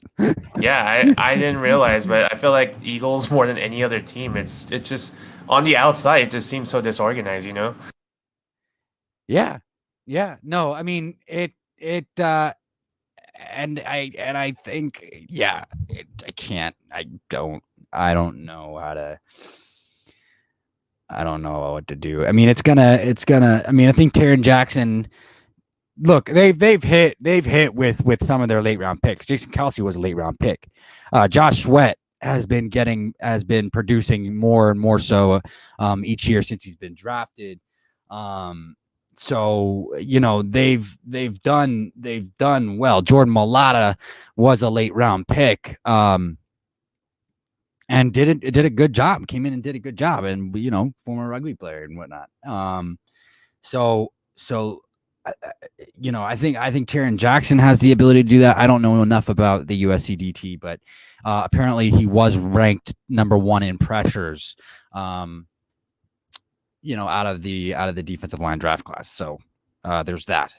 If that makes you guys get excited, then I guess you can be excited. Number 1 in pressures is good for sure. And there is one thing to note as well, is that we've done a fairly good job, scouting defensive linemen over the last few years. So we'll just have to see. But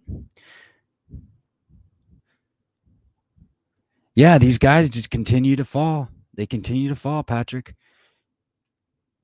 Yeah, I'm not looking at it right now, but yeah, it's like I said, these teams must have some reason for it. There's always guys that falls for some reason each year, and then it's always puzzling to us, but these teams generally know more than we do. So how do you feel about the Steelers? And I'm not taking shots at the Steelers. I think that they're having a good draft. They usually do. Is a reason why, they've only had 3 coaches in the last 30 years. 3 head coaches in the last 30 years. Taking Najee Harris in the first round. See, I'm never for taking a running back that early, but I mean, I think Najee Harris is going to be a special player. So he's going to add a different, dimension to their offense, I guess. But I think they could have done different things. I think it was a little bit early for any type of running backs to go. But I personally didn't like either. I personally love both running backs. I personally don't like where they were taken. I think it's interesting that not only the Steelers took Najee at 24, but Jacksonville took ETN at 27. I understand the pairing of him and Trevor Lawrence together from Clemson days, but there you have a similar running back with high upside in James Robinson. So I'm not sure if I understand those picks either. But yeah, I mean, it's interesting. I don't necessarily like it or hate it, but I mean, I'm kind of there in between, I guess. Yeah, I feel you.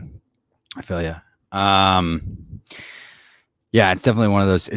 Things. And then who'd they get in the second round? Let me see. Because they did fairly good in the second round as well. Yeah, Pat Fairman. I mean, so here's. Oh yeah, okay. So it wasn't fairly good, but again, there's slight reaches. And that's why I wanted to bring up the Steelers. I think the biggest reach has to be Leatherwood, right? You have to agree. I mean, I think everybody agrees. You're Leatherwood. Same joke every time. That's not true. Have I made that joke in the past? Other than just the other night? Yeah, you have. Go back to one of the streams you did for sure. Oh, okay. Well, it's funny. It is funny. I mean, hey. Gonna last you deep into the night. Is Leatherwood a reach?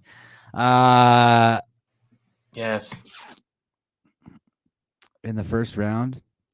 Over the other guys available, yes.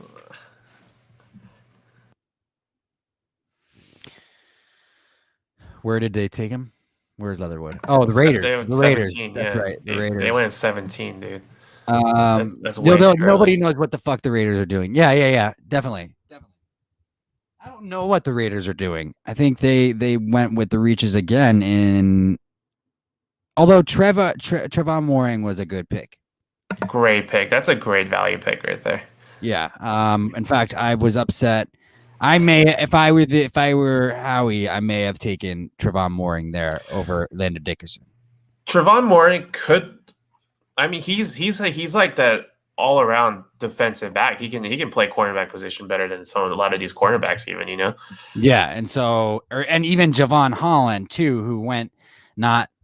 Javon Holland went. He went a pick before Landon Dickerson. Miami got him. Dude, Miami's doing a solid job too with their draft. I mean, I'm telling you, dude, Washington football team and Miami Dolphins. I'm excited for those two teams to continue to develop. Dude, they got some solid team they're building. Yeah, the Washington football team got Samuel Cosme, offensive tackle.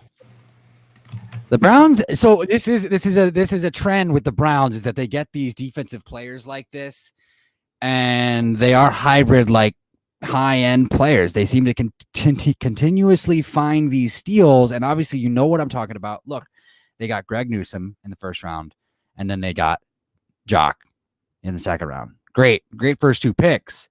However, did they need to take those two players? Did they need those two players? That's my only issue with the Cleveland Browns. Those two picks right there, those two players, they are synonymous with a trend. And I'm talking about guys like Greedy Williams that they've taken in the past. I'm talking about guys like who else? Who is the safety that now plays in New York? Who? That got drafted by the Browns. I don't know what you're talking about right off the top of my head.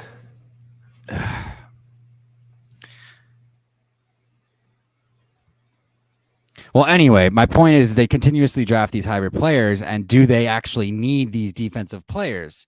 Because they are loaded on the defensive side already. You know what I mean? Right. And it's like it does seem like the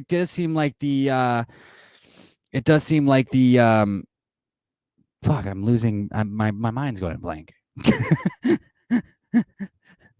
The blueprint of the GM that was the GM for Kansas City and the Browns. Who am I talking about right now? I'm sorry, one more time. Who am I talking about right now?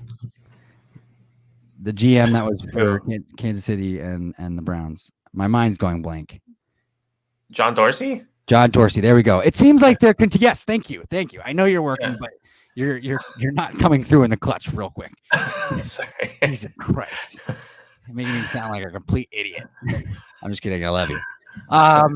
My mind's just going blank. I'm not an idiot, and I usually do know these things.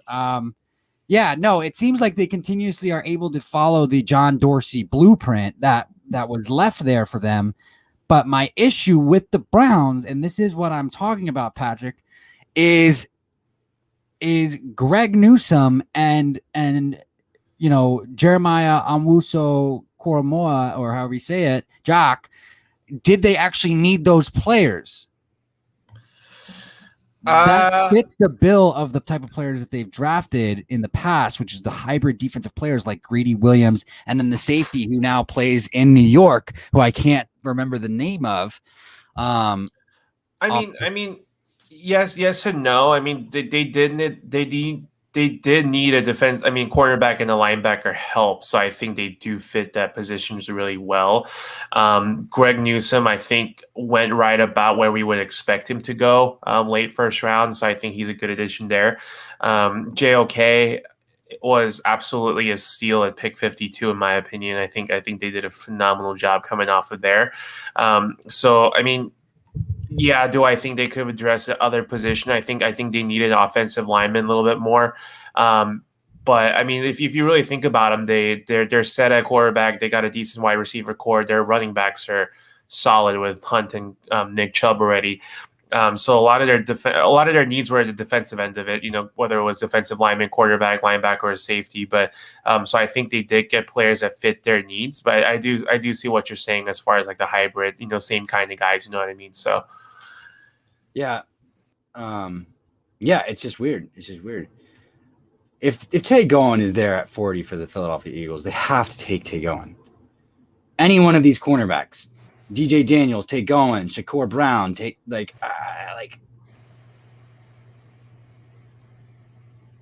he very well might be at this point. He very well might be. Toxic Falcon says, I feel like the Raiders draft was trash and Cardinals. Your thoughts? The Raiders nobody knows what the Raiders are, what the fuck they're doing. I think they got one good pick, and that's I personally really like the Cardinals. I think they did really well. I did. So if you think about the Cardinals, when they drafted at 16, they couldn't trade back. Nobody was offering them to trade back, and then they're all their top guys, the two quarterbacks and three receivers, they were gone. So I think they did really well going with Zaven Collins. I think he's really underrated. The guy coming from Tulsa, so not a lot of, he doesn't have a lot of spotlight on him. But if you pair him up with, Isaiah Simmons, I think that's going to be a really good defensive tandem for him. And I'm a huge fan of Rondale Moore. I think putting him in a slot with AJ Green and DeAndre Hopkins on the outside, along with Christian Kirk, I think that's going to do wonders for Kyler Murray. So if you look at their offensive core, having Hopkins, AJ Green, Rondale Moore, Christian Kirk, and they have Chase Edmonds and James Conner in the backfield. That's a lot of weapons for Kyler Murray to play with. So, and the quarterback they drafted in the fourth round, because they traded the third round pick for Rodney Hudson in the fourth round for DeAndre Hopkins, so they didn't have a fourth round. But they did trade up to grab a cornerback. So I think it's Marco Wilson. He's one of those guys that I think Mel Kiper put it really well. It's really hard to it's struggled to scout him because he has all these physical tools. I mean, he's probably one of the most gifted cornerbacks out there as far as physical tools are concerned. He just hasn't put it together. So I think as long as he can put it all together, I think he'll be a really solid option for him. I don't think the Cardinals expect him to come in and play right away. They do have Malcolm Butler. They do have Robert Alford. They do have Byron Murphy. So I don't think they are looking at him to play right away. So I think they did okay for what they have. It's just me being biased, but I personally really like Zaven Collins and Rondale Moore in the top two picks. So no, I do too. I don't think. Look, here's the thing. I think that the Raiders trash is trash. No, I don't think that there's a problem with their selection of. I don't think there's a problem with Leatherwood as a player to bring to your team. I think where they drafted him is the problem. The other two guys in the second round, I'm not sure of. I mean, I totally agree with you. I mean, I think the Raiders could have. I mean, if they were just going for offensive tackle, my problem is, like I said, these teams have different grades on different guys. But I mean, they had guys like Christian Darrisaw or Tevin Jenkins available that was graded much higher than Alex Leatherwood than by almost all. Darrisaw was ranked number 3. Yeah, number 3, and as far as tackles are concerned. Yeah, and tied for second at one point until Sean Slater came up. Yeah. It's like he said. I think it's just where they picked them. I think that's a concern. The Raiders did really well. I do like Trayvon Moorick. Pick. I mean, he, like I say, he's a safety, but he can be a cornerback too. He's got a good size and can play anywhere. Basically, he's a good overall ball production. He's got really smooth and depth in his transition with the quarterback's progressions as well. He can really transition between plant and spring forward. He can really go out there with his speed for recovery. He's got a good range over the top too. So I think he does have a couple weaknesses, but I think those are very correctable with good coaching. So I think they did a good job with the second round pick. But I think the concern with the Raiders is that they don't draft best player available. They just kind of draft based on their needs. I think you can kind of see that in their draft patterns too, just taking Malcolm Kuntz, the edge out of Buffalo in the third round. And I think they took Divine Diablo right after that too. And then they're just drafting the same guys over and over again. You know what I mean? So they're, I don't understand it. I agree with you when it comes to this. I think the Raiders had probably the weakest draft out of all the teams, and I'm even accounting for teams like the Texans who didn't have any picks, or the Rams who traded all their picks in the world. But even Rams ended up with Tutu Atwell in the second round, which is a solid pick for them. And yeah, so I totally agree with you. And as far as the assessment for the Raiders is concerned, I respectfully agree with you as far as the Cardinals are concerned. I think they did a really good job with it. And then kind of using that as a springboard, like, dude, Texans finally drafted in the 3rd round. They took a quarterback, Davis Mills. Disagree with who? Not you, Toxic Falcons, when he said about the Raiders and the Cardinals draft, Yeah.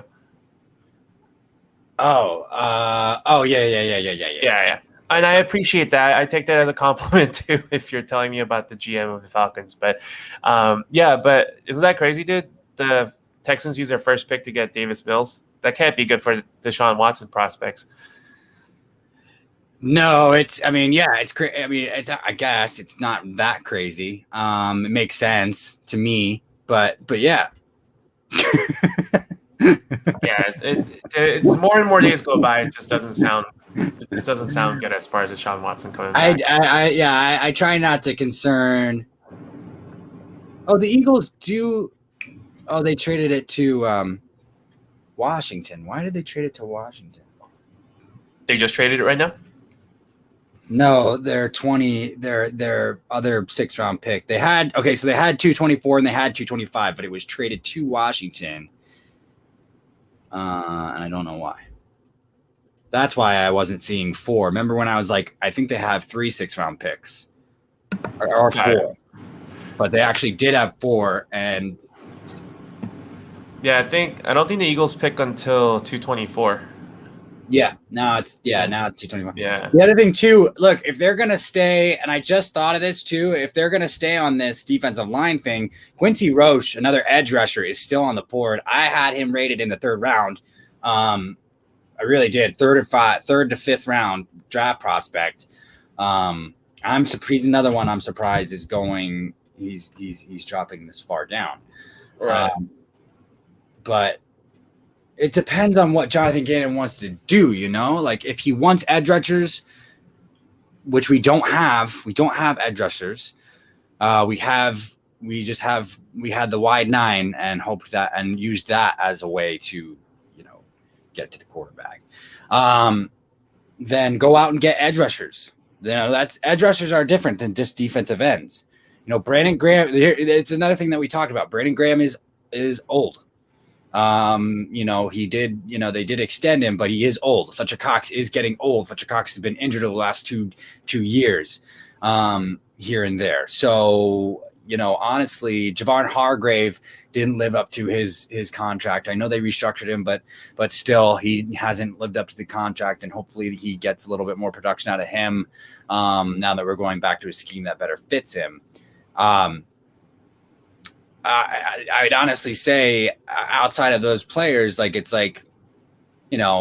we haven't really seen much production from anybody other than Josh Sweat, really. Right. And Josh Sweat, that's it, because Derek Barnett hasn't lived up. So Patrick, where I stand with this. I honestly think they should have just cut their losses and moved Fletcher Cox. But again, how about you trade Zach Ertz to the Cardinals straight up for Jordan Hicks? We'll call it a day. It makes sense to me because they need a cornerback. That's why. The Cardinals don't have any cornerbacks to give you. I don't know. I just want Zach Ertz to the Cardinals. Give us Alford. We'll give you Zach Ertz for Alford. It's that simple. Take it. Like I said, I think the Eagles will go out and sign a veteran guy, like whether it's Nelson or Brian Poole or somebody. But they'll address that position somewhere. Sorry, not retarded. It's stupid. That is stupid. That's exactly what they've done. Over the last few years, and it doesn't work. It does not work. They needed to get a JC Horn. I'm completely fine with the 1st round pick, or they needed to get Asante Samuel Jr. That's what they needed. I was texting you that day during the 2nd round. I was for sure thinking Asante Samuel right there or Robinson, but when they passed on him, dude, I was like, what the hell's going on? Yeah, it's like they tried to I don't know, he can come in right away. this is that, and I feel like, and like I love the Landon Dickerson pick, but it's like when it comes to why Howie Roseman didn't take, because we saw the reports. It's like there shouldn't have been, like, honestly, Asante Samuel Jr. would have been the better pick there. That's the point. That is the point. Is he could come in right away. He fixes your set. He fixes the guy opposite Slay, and that's what you need, because opposite Slay, there is nobody else. And Avonte Maddox wasn't drafted to be an outside guy, and he's not going to be an outside guy. The outside guy is not here on this team. And so, yes, they're going to have to address it, but this is the time, the NFL draft, where you address that position. And it could have been easily addressed. There were reports saying that they were interested in Asante. I mean, it didn't, like, my point is this, is that Howie Roseman always does this. He always gives the injured player benefit of the doubt. And while Landon Dickerson is probably going to be a great player, if he gets corrected, Asante could have stepped in right away, and we would have been able to see it right away. And if the fans were wrong, and we could blame ourselves and not Howie Roseman. But because we can blame Howie Roseman, it just makes us even more furious about Howie Roseman, and we get to continue to call him names in the street. So, there's that. You know what I mean? Yep. It's like as simple as a peanut butter sandwich, man. It's like you just take the peanut butter out, and then you put it on the bread, and then you eat it. You wanna know something that I've been doing this past few months? Totally off topic, but I've been on this plant-based diet, and it's really hard to stay on, to be honest with you. But it's my body feels really good, so I'll tell you that much. But nice. when you mention peanut butter, that sounds really good, because I can't have peanut butter. Really? No, I can't have peanut butter. Can't even have, like, what about almond butter? I can have almond butter, but the thing is, I'm like plant-based. What I'm doing is just whole foods, so I can't eat anything like processed at all. So I can't buy I can't even go get like vegan sausage or vegan hamburger. I can't go get like vegan butters or anything like that. I have to just literally buy like fresh vegetables and fruits, and like grains and stuff, and that's literally what I eat. And it's been extremely hard, but it's my body itself feels really good. It's just, dude, it's just so hard to stay on it. Yeah, that is tough. Yeah. I was doing the keto, and yeah, that's hard too. Yeah. Well, it's because you got to cut out all fruits and juices and like, I mean, I kind of do that anyway, because it's just chicken. I can eat meats. It's high protein, high fat, low sugar, no carbs. Right. And so I couldn't have any of my favorite, like, it's just lemonade. Like, without lemonade, I think I'm an angry muffin. And so, like, I didn't know what I could have to drink. And so, obviously there's water, but I want something with a little bit of flavor. But then I was able to find out that I could do the, the carbonated soda, but even that gets tired after Toxic Falcon's making fun of me, angry muffin. And so, yeah, so I mean, I could see the change. I could see difference. I could feel differences within a week, but like, I just, at the end of the first week, like, I just desperately just wanted a glass of nice, like, fucking lemonade. You know what I mean? And I could not have it because I can't have fruits. So I can't have a banana. I can't have bananas. Can't have oranges. I can't have like little cuties or whatever. Clementines actually is what they're called. You know that I know about clementines. And no, it's the same type of struggle, dude. I can't, like, sometimes you just want like a fat piece of steak or like sushi or something, dude. I can't have any of that stuff. Lucas, greetings. Happy Saturday, my friend. Happy Saturdays. Welcome to the channel. Subscribe. Just like and subscribe. Germany, I appreciate that, dude.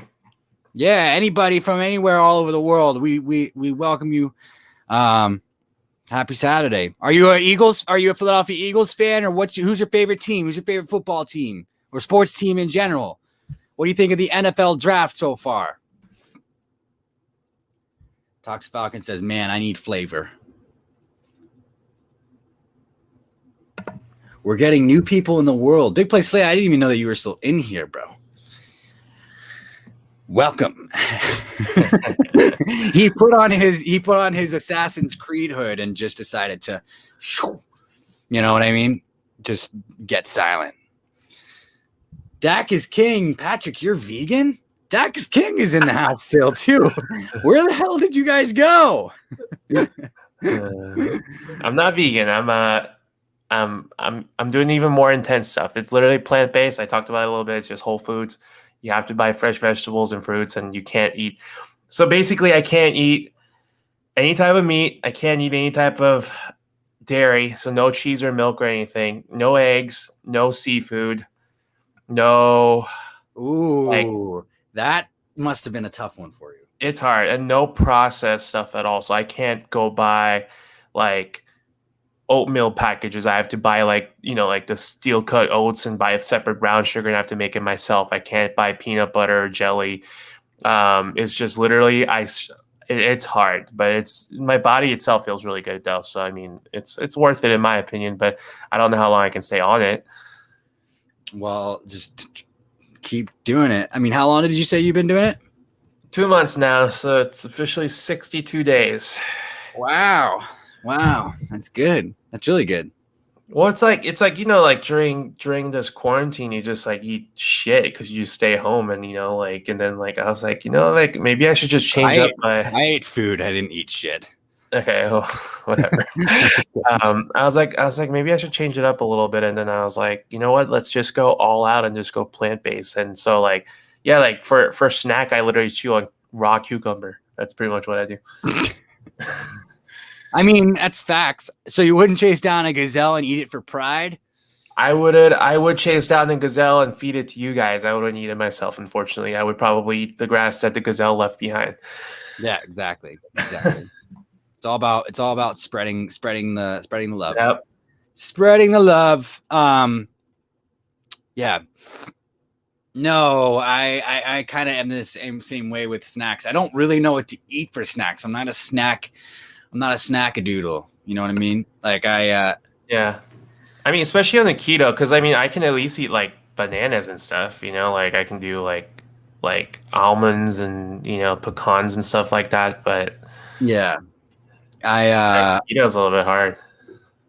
Yeah, I mean, I haven't been doing the keto recently. But I kind of went back. But that's the thing too, is like I was kind of already doing that. Like lemonade was the big X factor for me, Patrick. I couldn't do it without the lemonade.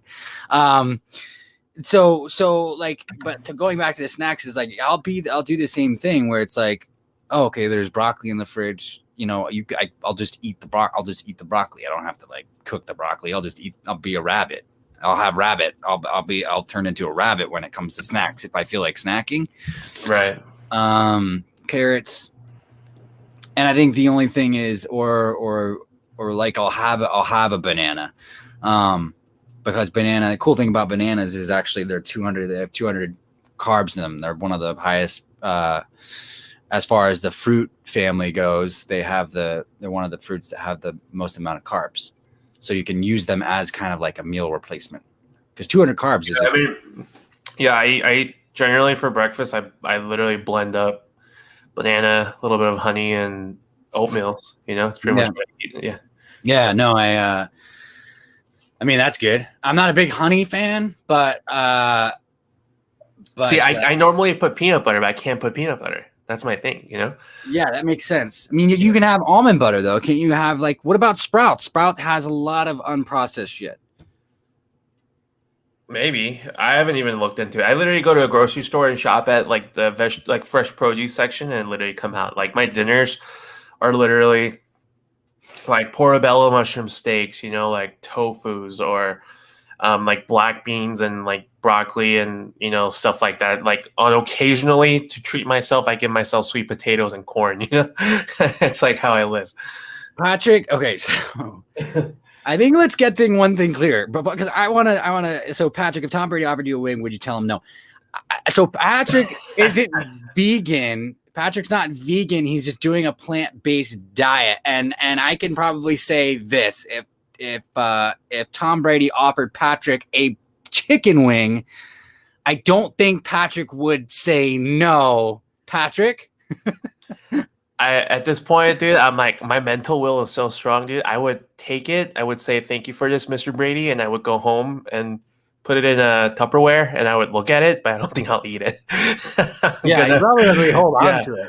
Yeah, I'm planning on staying on this diet for as long as I can, dude. Like I mean, see, like my problem isn't like what he's saying. I get to drink my beverages of choice, you know, like I'm not a big like lemonade guy like DB is having issues with. I can drink my coffee, I can drink my tea, I can drink oat milk, I can drink water. I'm fine with that. My struggle though is, I mean, yeah, I not a wing, I guess. I do miss like a fat piece of steak or a burger sometime, you know? Like, sometimes sushi, I miss sushi. Sometimes I miss like nice grilled salmon, like stuff like that, you know? Like it's just, and it's like everywhere, especially when I go out. Like last weekend, my girlfriend wanted to go out, so we went out to this restaurant. Like I was like, how is Jamalama? She's doing good, man. She's kicking the world's butt.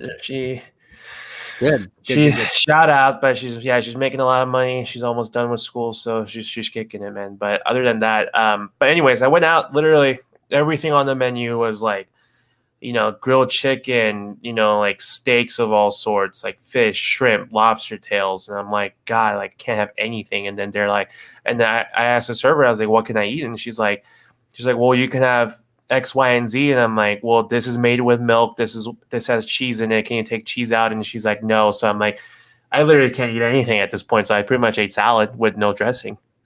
Yeah. Yeah, no, I mean, that's the thing. I've done that before. So I've done a vegan diet before for like 6 months, and it was just for fun. Yeah, and it's hard. I mean, mine's for fun too, but it's hard, dude. It is. It's really fucking hard. I think the thing I miss the most when I did it is salmon and chicken. Because I don't think I'm not, because that's the thing too. So like speaking of peanut butter sandwiches, and I think that's how this whole thing got started. I actually have been refraining from buying bread at the store. One, because this issue, I'll buy the healthy bread. I forgot what it's called, but it's like I used to get like Ezekiel breads and stuff. Yeah. So there's like this fitness bread where it has all this, like, you know, stuff in it. There's extra nutrients in it and stuff. And I think it's like Steve's something or other. But if I get it from the store, like I will snack on peanut butter sandwiches, and then I'll do it in the middle of the night. You know what I mean? I'll wake up in the middle of the night and have a fucking peanut butter sandwich. And so I've been trying to refrain from doing that.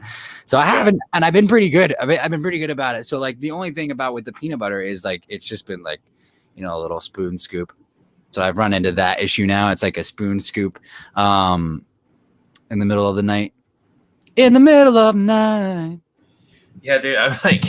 I'm like waiting for my mango to ripe, dude. That's like my saving grace. I'm like, please, like this is what I look forward to, dude. Like, or like dinner. Like sometimes I'm like, let me spice it up. Let me just add all these vegetables together and then stir fry it together and see what happens, kind of thing. And brown rice with soy sauce. That's, dude. I'll eat anything like that, dude. Brown rice with soy sauce. Ugh. Dak is king. Who did Colts draft? Sam Ellinger out of Texas. I talked to you about him. I talked to you about him a little bit. The Eagles still need to get a quarterback too. Aren't they coming up? Yeah, but I don't want them to because Tay Gowan is still on the board. Yeah, if I were the Eagles, I would take Tay Gowan in a heartbeat right now, bro. Best fit: Trey Smith, offensive lineman, is still on the board out of Tennessee. Dylan Moses from Alabama for the Carolina Panthers. They're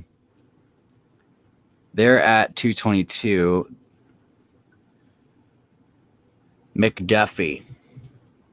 But yeah, no, I mean, I got tired of doing the no. I mean, actually, the no dressing thing is fine. Like, I'm fine with that. There's things that are in there. People would say, like, how can you do it without any dressing? And I'm just like, guys, there's flavors from the spinach, and there's flavors from the shindig and the shoe shot, and like the cucumbers and the tomatoes and other stuff like that. And so, but you know, I didn't get tired of that. Because you can put cranberries, can't you? You can have cranberries. Yeah. So like, I would get salads with cranberries in there. But I think I just got tired of because I tried. Like, people would say, like, people that would recommend it, people that gave me advice during that time were like, yeah, try eating beans, pinto beans, red beans, Yeah. I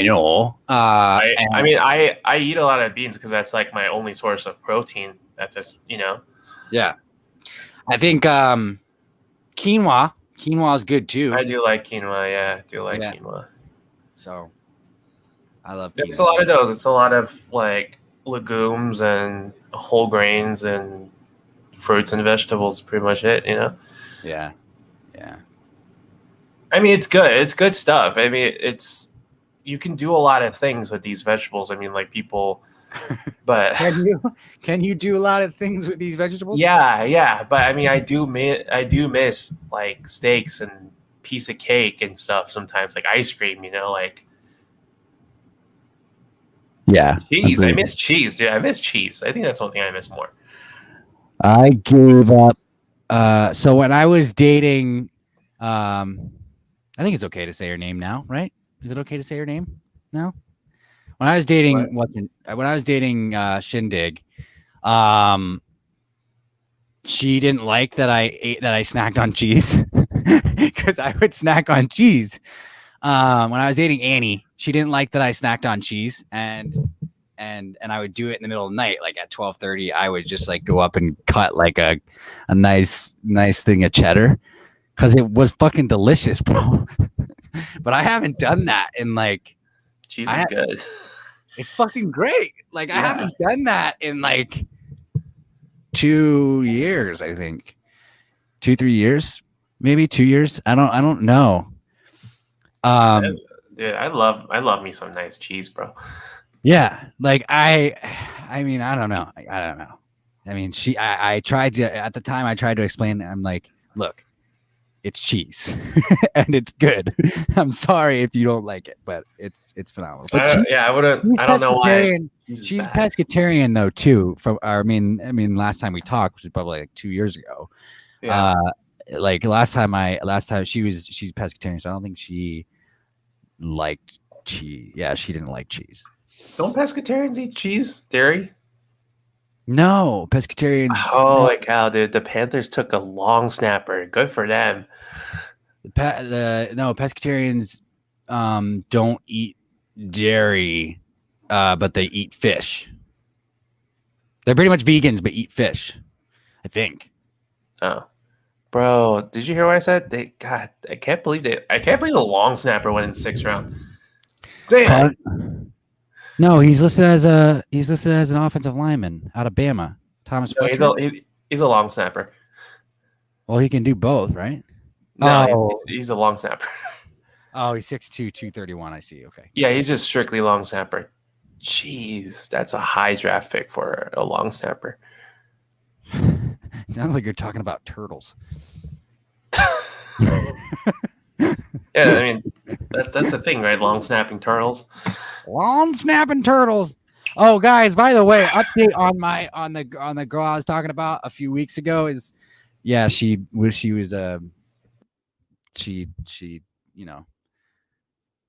work out. There was going to be more to that, but no, you didn't. Who was asking me about that? Was that Jalen Hurts me and Dak is king? I think that was Dak is king. Well, let's just say that she was very, very flirty throughout the process, but then she said that she had a boyfriend all of a sudden, randomly. So I really don't know. I was like, okay. So that's about it. There are details in between the tea leaves, but it's fine. It's a good question. I think so. I don't know the details. Hey, Tay Gowen went to the Cardinals. Who did? Tay Gowen. Oh, what a wow, pick before you guys. That's fine. Shakur Brown still there? Dylan Moses, Ardarius Washington. It literally says Ardarius Washington best fit. Can you see it on the board on the screen? Yeah, I can. I want them to go with Dylan Moses or Shakur Brown, but let's see. I want them to go Ardarius Washington or Dylan Moses or Shakur Brown. I like either one. My picks are Dylan Moses and Shakur Brown. So let's see. But they're not. They're gonna take like fucking some weird. They're gonna take like fucking some weird dude. Hey, have faith. I try. And I try. And I try. Over and over again. Daz Newsome for the Chicago Bears, though. Damn.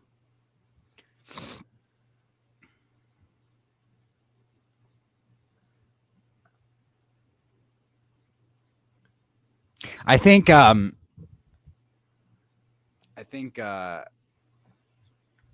yeah, I don't know. Yeah, she was very all I'll say is she was very flirty. You know, we would talk at work, talk outside of work. And we were planning on getting together for a movie. And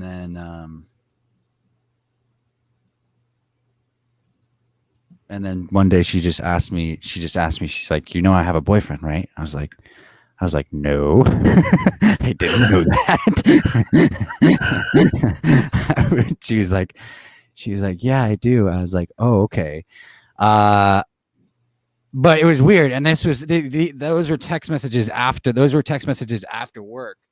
And then she continued to like flirt with me later that day. But obviously, like, I started to retreat because I, you know, like after hearing that, it's you know, you kind of, your heart is shot a little bit, Willard.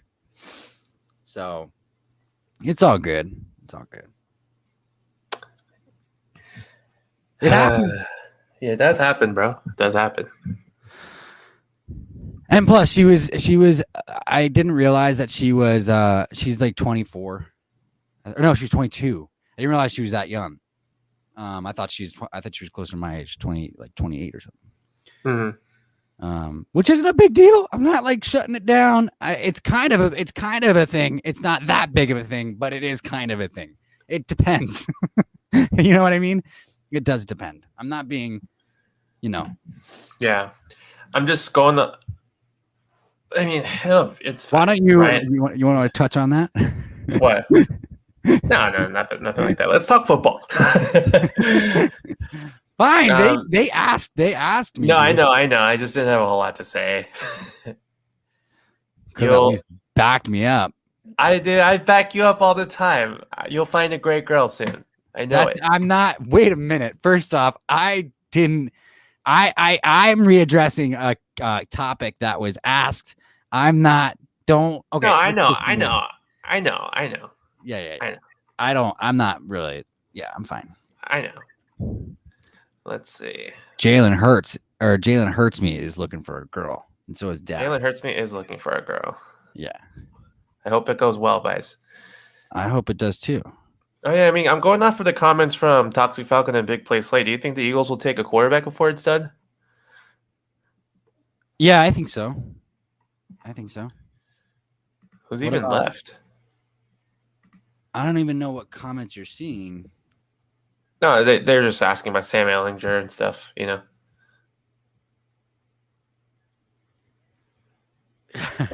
Patrick seems like the friend who drinks one beer and is ready to fight.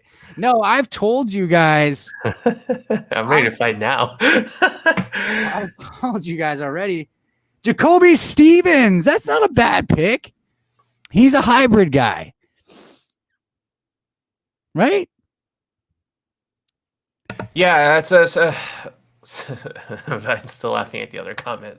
Dude, yeah. I'm willing to fight anytime, man. I'm willing to fight anytime. I mean, well, wait a minute. I want to address this comment.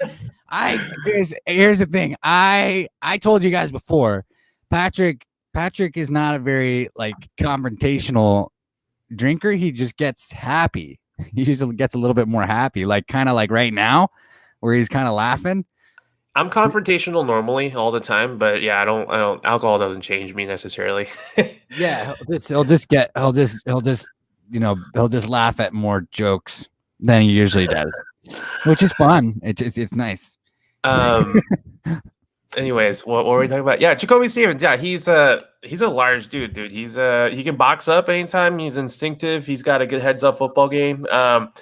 He sells out a lot. He works really well with the cornerbacks too. So, like you say, he could really fit in well as a hybrid guy. You know, so he's not necessarily quick or good in transition, but he's a really smart, and from everything that I've read, he's a hardworking, strong safety. So I think strong safety is his position in NFL if you were to continue developing like this. You know, and he's coming from a program like LSU. I mean, that's a solid program to come off of.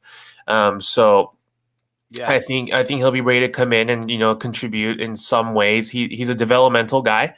So I don't think he's a guy that you can plug him in right away in the secondary and play him right away, but he can come in some different packages. He can play special teams really well.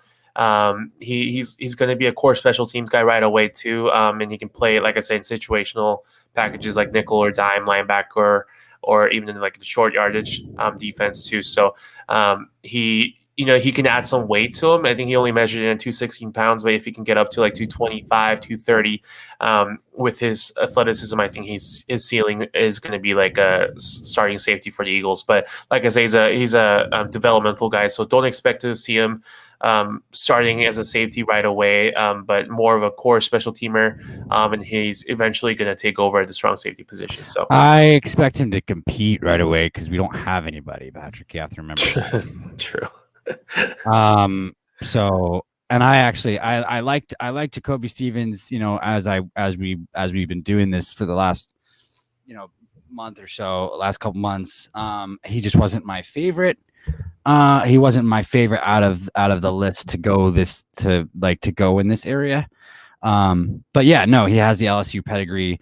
It is listing him at 230 though right now. And I did have him listed as like a hybrid type of player where you could probably like line him up in the box or in the strong safety back player where you probably so I still think they should move up for Dylan Moses.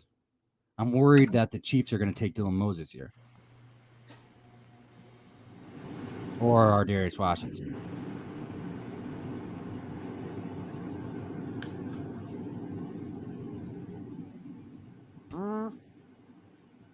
I don't know if he's going to be a safety. Patrick is just straight funny and sometimes weirdish. Says Big Play Slate. Yeah. Patrick is my hero. Ferris Bueller, you're my hero.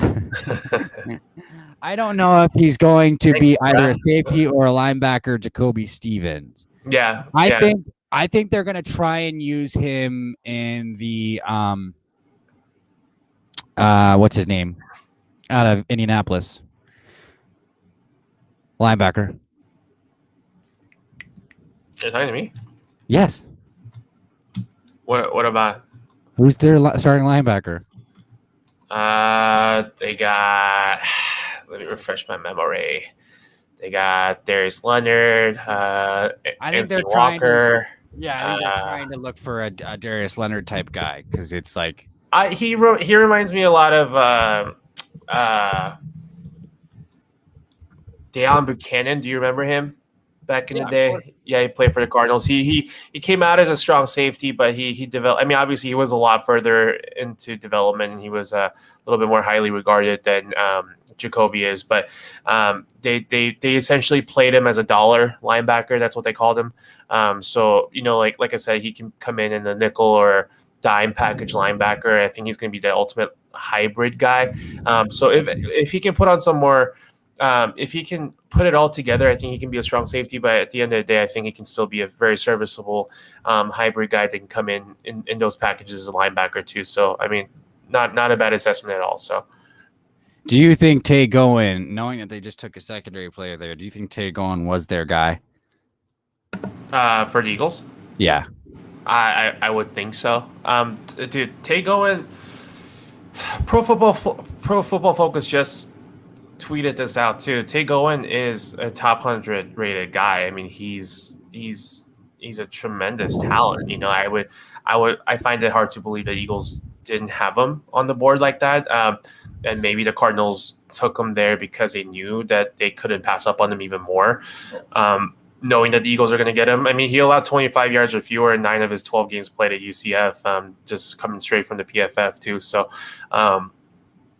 yeah, I'm surprised that he dropped this far. I'm honestly surprised, and then he's a talented cornerback. Yeah. So the Eagles would be picking where the Washington football team picked, but they traded it to Washington. I don't know what they got. The Eagles had back-to-back picks there.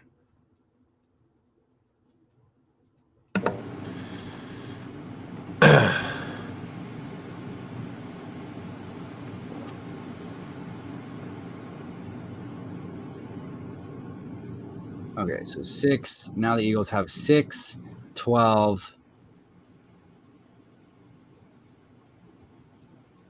That's it.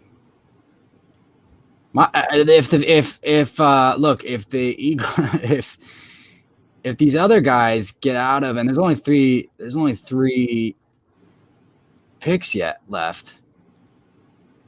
Oh, Washington football team took a long snapper as well. Right. There's Jets, Cowboys, and Bears, and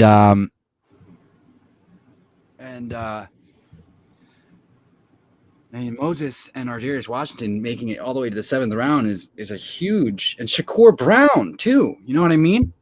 Right. There's guys. I think the Eagles. I think one of these guys is going to be available for the Eagles with the 5th pick in the 7th round. Shakur Brown, I'm putting my sights on, or Dylan Moses, or your mom. Brown, yeah, Shakur Brown would be a solid pick. So, yeah, definitely, or DJ Daniels. Yeah, big play Slay Moses for the Cowboys or Chiefs. No, he put that at 236, and I don't know who he was talking about.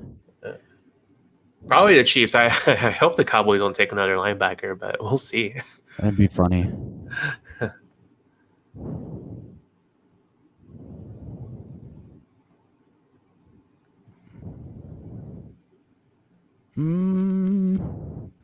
Was somewhere over the rainbow, way up high, where Patrick's made of.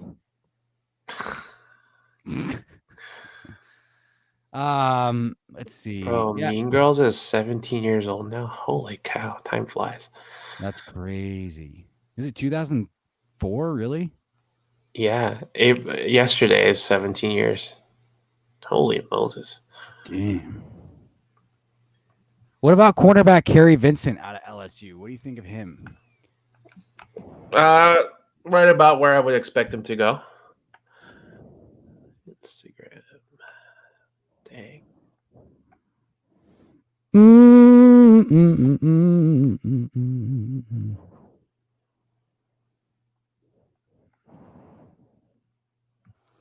Wow. Let's look at this. Marvin Wilson is still on the board. I mean, wow.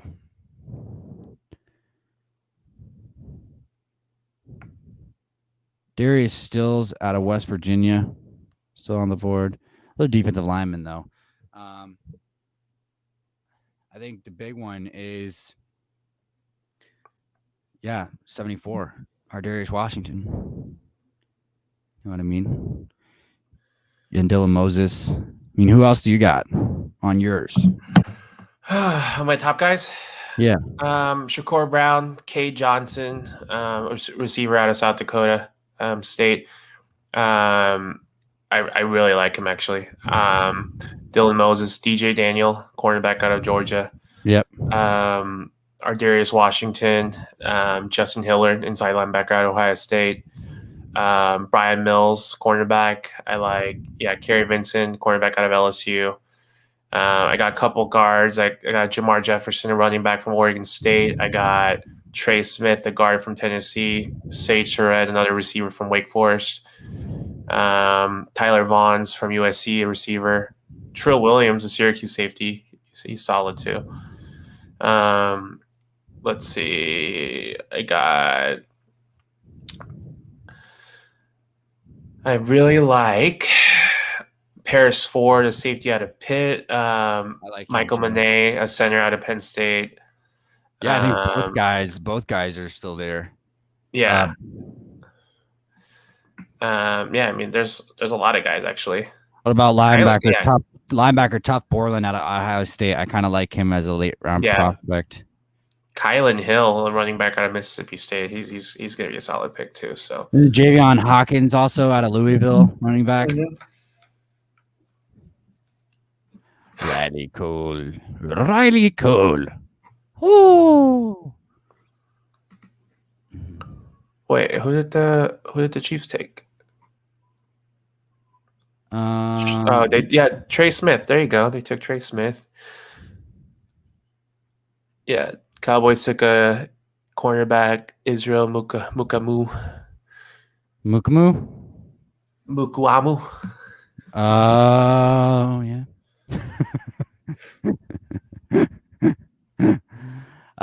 Thomas Graham. What about cornerback Oregon?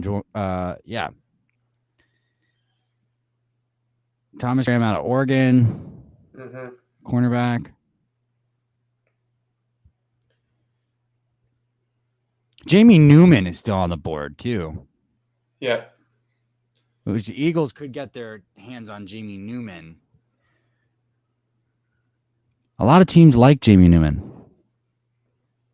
Right? Yep.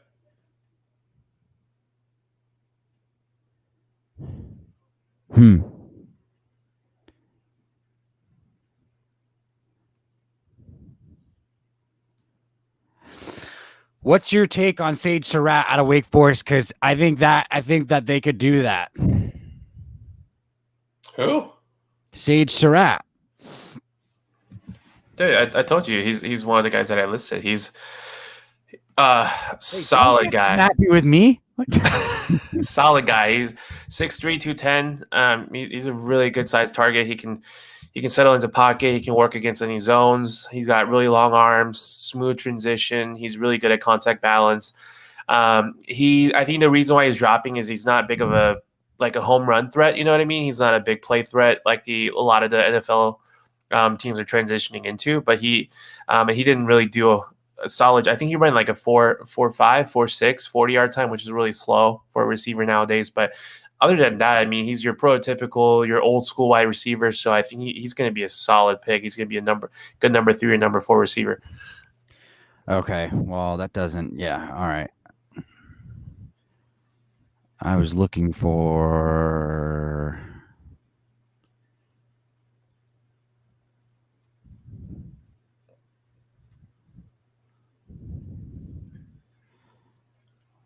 Cade Johnson. Oh, Trayvon Grimes out of Florida is still available too. He's not a bad prospect. TJ Vasher obviously still there. I wouldn't take him over any of the other guys that we just listed, but I have always taken TJ Vasher with the last pick that the Eagles have in the 7th round.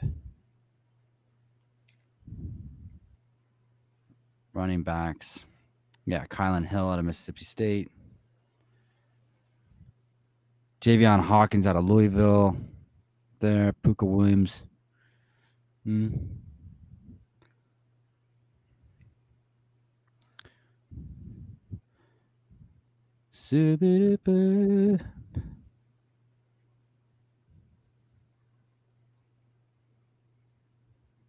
Oh, I wonder if Doug Peterson's son is still on the board. Is he in the draft? Yes.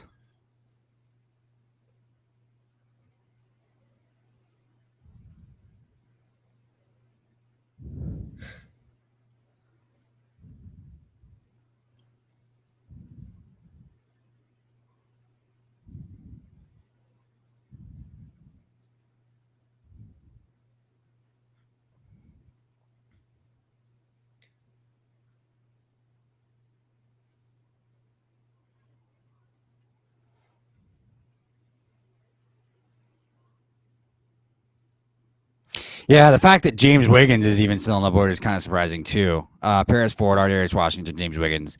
Tariq Thompson is also another good one. Did Jermaine Sherwood get taken? I think that's my... I like Jermaine Sherwood. It looks like he did. Yeah.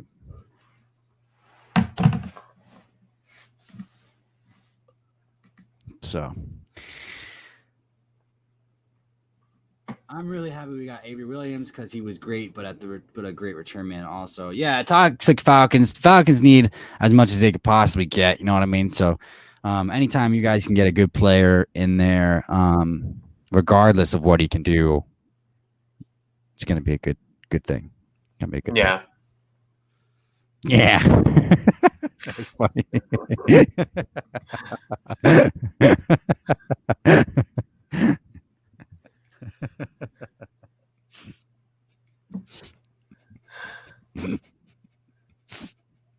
Sorry, I'm like trying to type this email out. No, you're good. Let me see here. Are we in round 7 already? Yes, we are. Mike Strachan, wide receiver out of UC. The Colts take, and the Raiders take Jimmy Morrissey, offensive lineman of Pitt.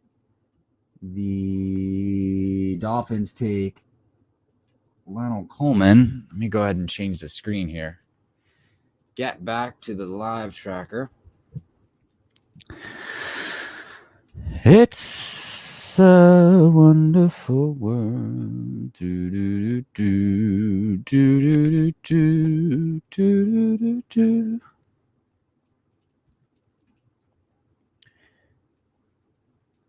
It's crazy. Jimmy Morrissey.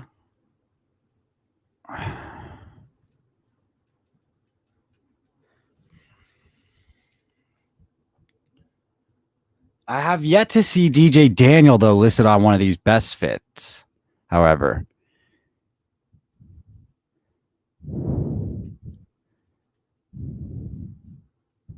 Patrick. Huh. I have yet to see DJ Daniel listed on one of these best fits. If you heard of this LB45 Jackson State, he's definitely a beast. Linebacker number 45, Jackson. Who's he talking about?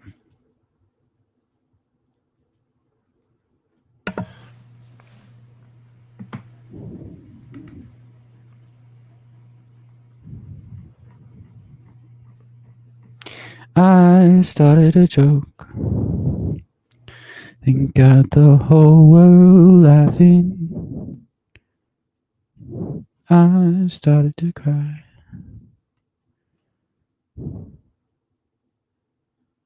Yeah, who are you talking about? I don't know if you heard of this LB linebacker number 45, Jackson. Jackson State. Jackson State? Or is his But he's definitely a beast. Let me see. Aubrey Miller Jr.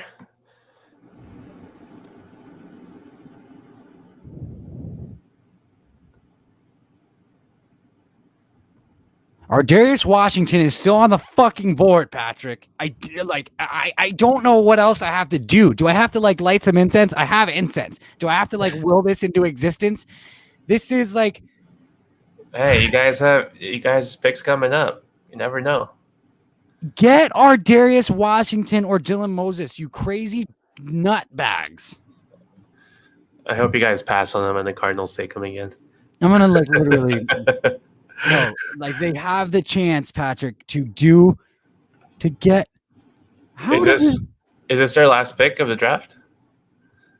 It is. Did they trade up again? What happened? What the? They had to. Didn't they use these picks when they traded up and stuff? No, they only used one. No, they used a first and a third. They used a first and a third. Let's see. Washington just got all this shit. Look at Washington. Look at Washington now has. I think the Eagles just moved up, and we're not on the gun right now. The Eagles had 6 and 7, or 5 and 7 in the 7th round. I'm not losing my marbles.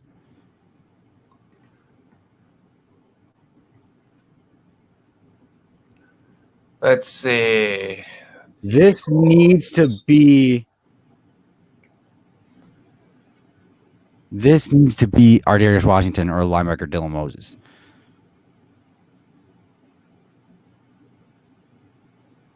Please. You guys traded 225 and 240 away to Washington for their 5th next year.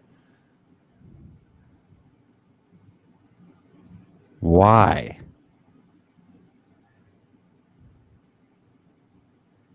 That doesn't make any sense. That's what they did. Couldn't tell you.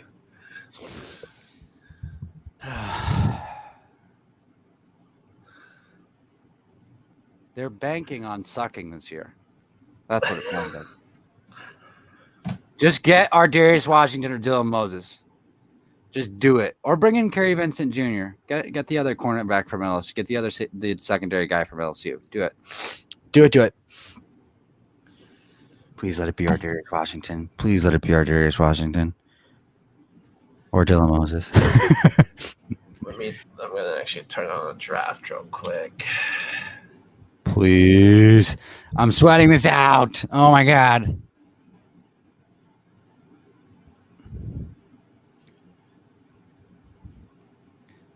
Patrick, I'm so freaked out right now. Why? Because I'm trying to turn on the draft so I can watch it real quick. The Rams took a running back named Jake Funk. They took Patrick Johnson, a linebacker out of Tulane. He's an edge rusher. Oh, my God. No, he was fucking listed as an edge rusher for the last 2 months.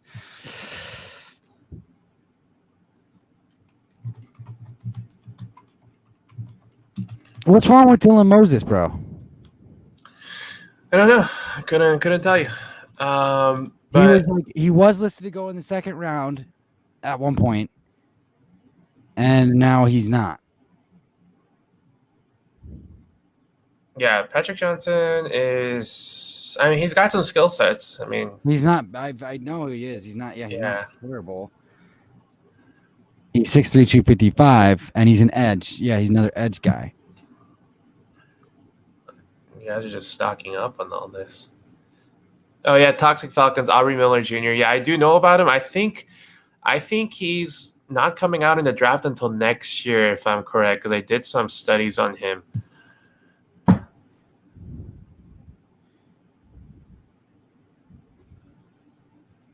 That's a lot of edges that they're collecting. I mean, hey, it's all about the edging, right?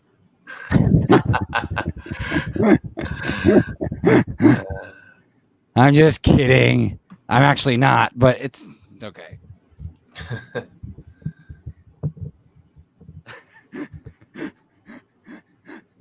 Dylan, you're so gross. I'm sorry. It's actually not that gross. It's kind of gross, but it's not, honestly.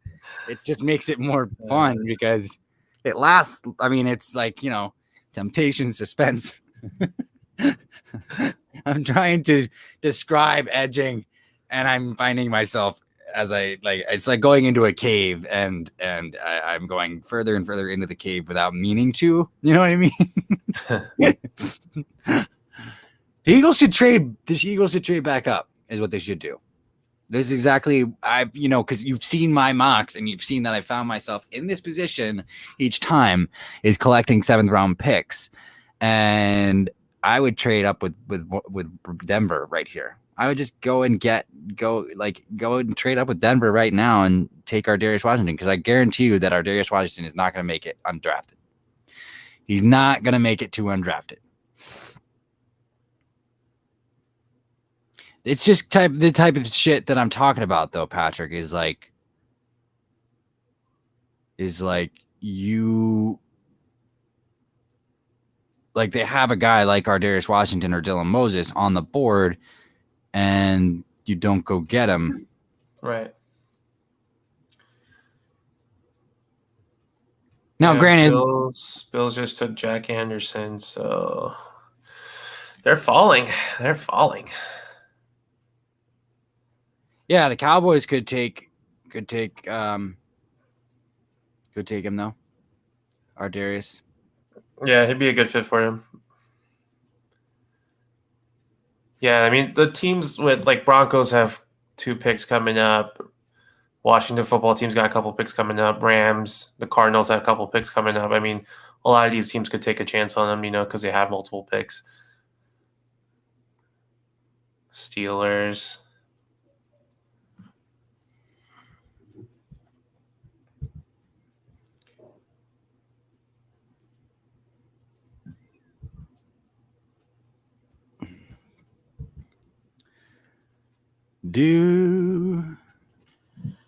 What a wonderful world.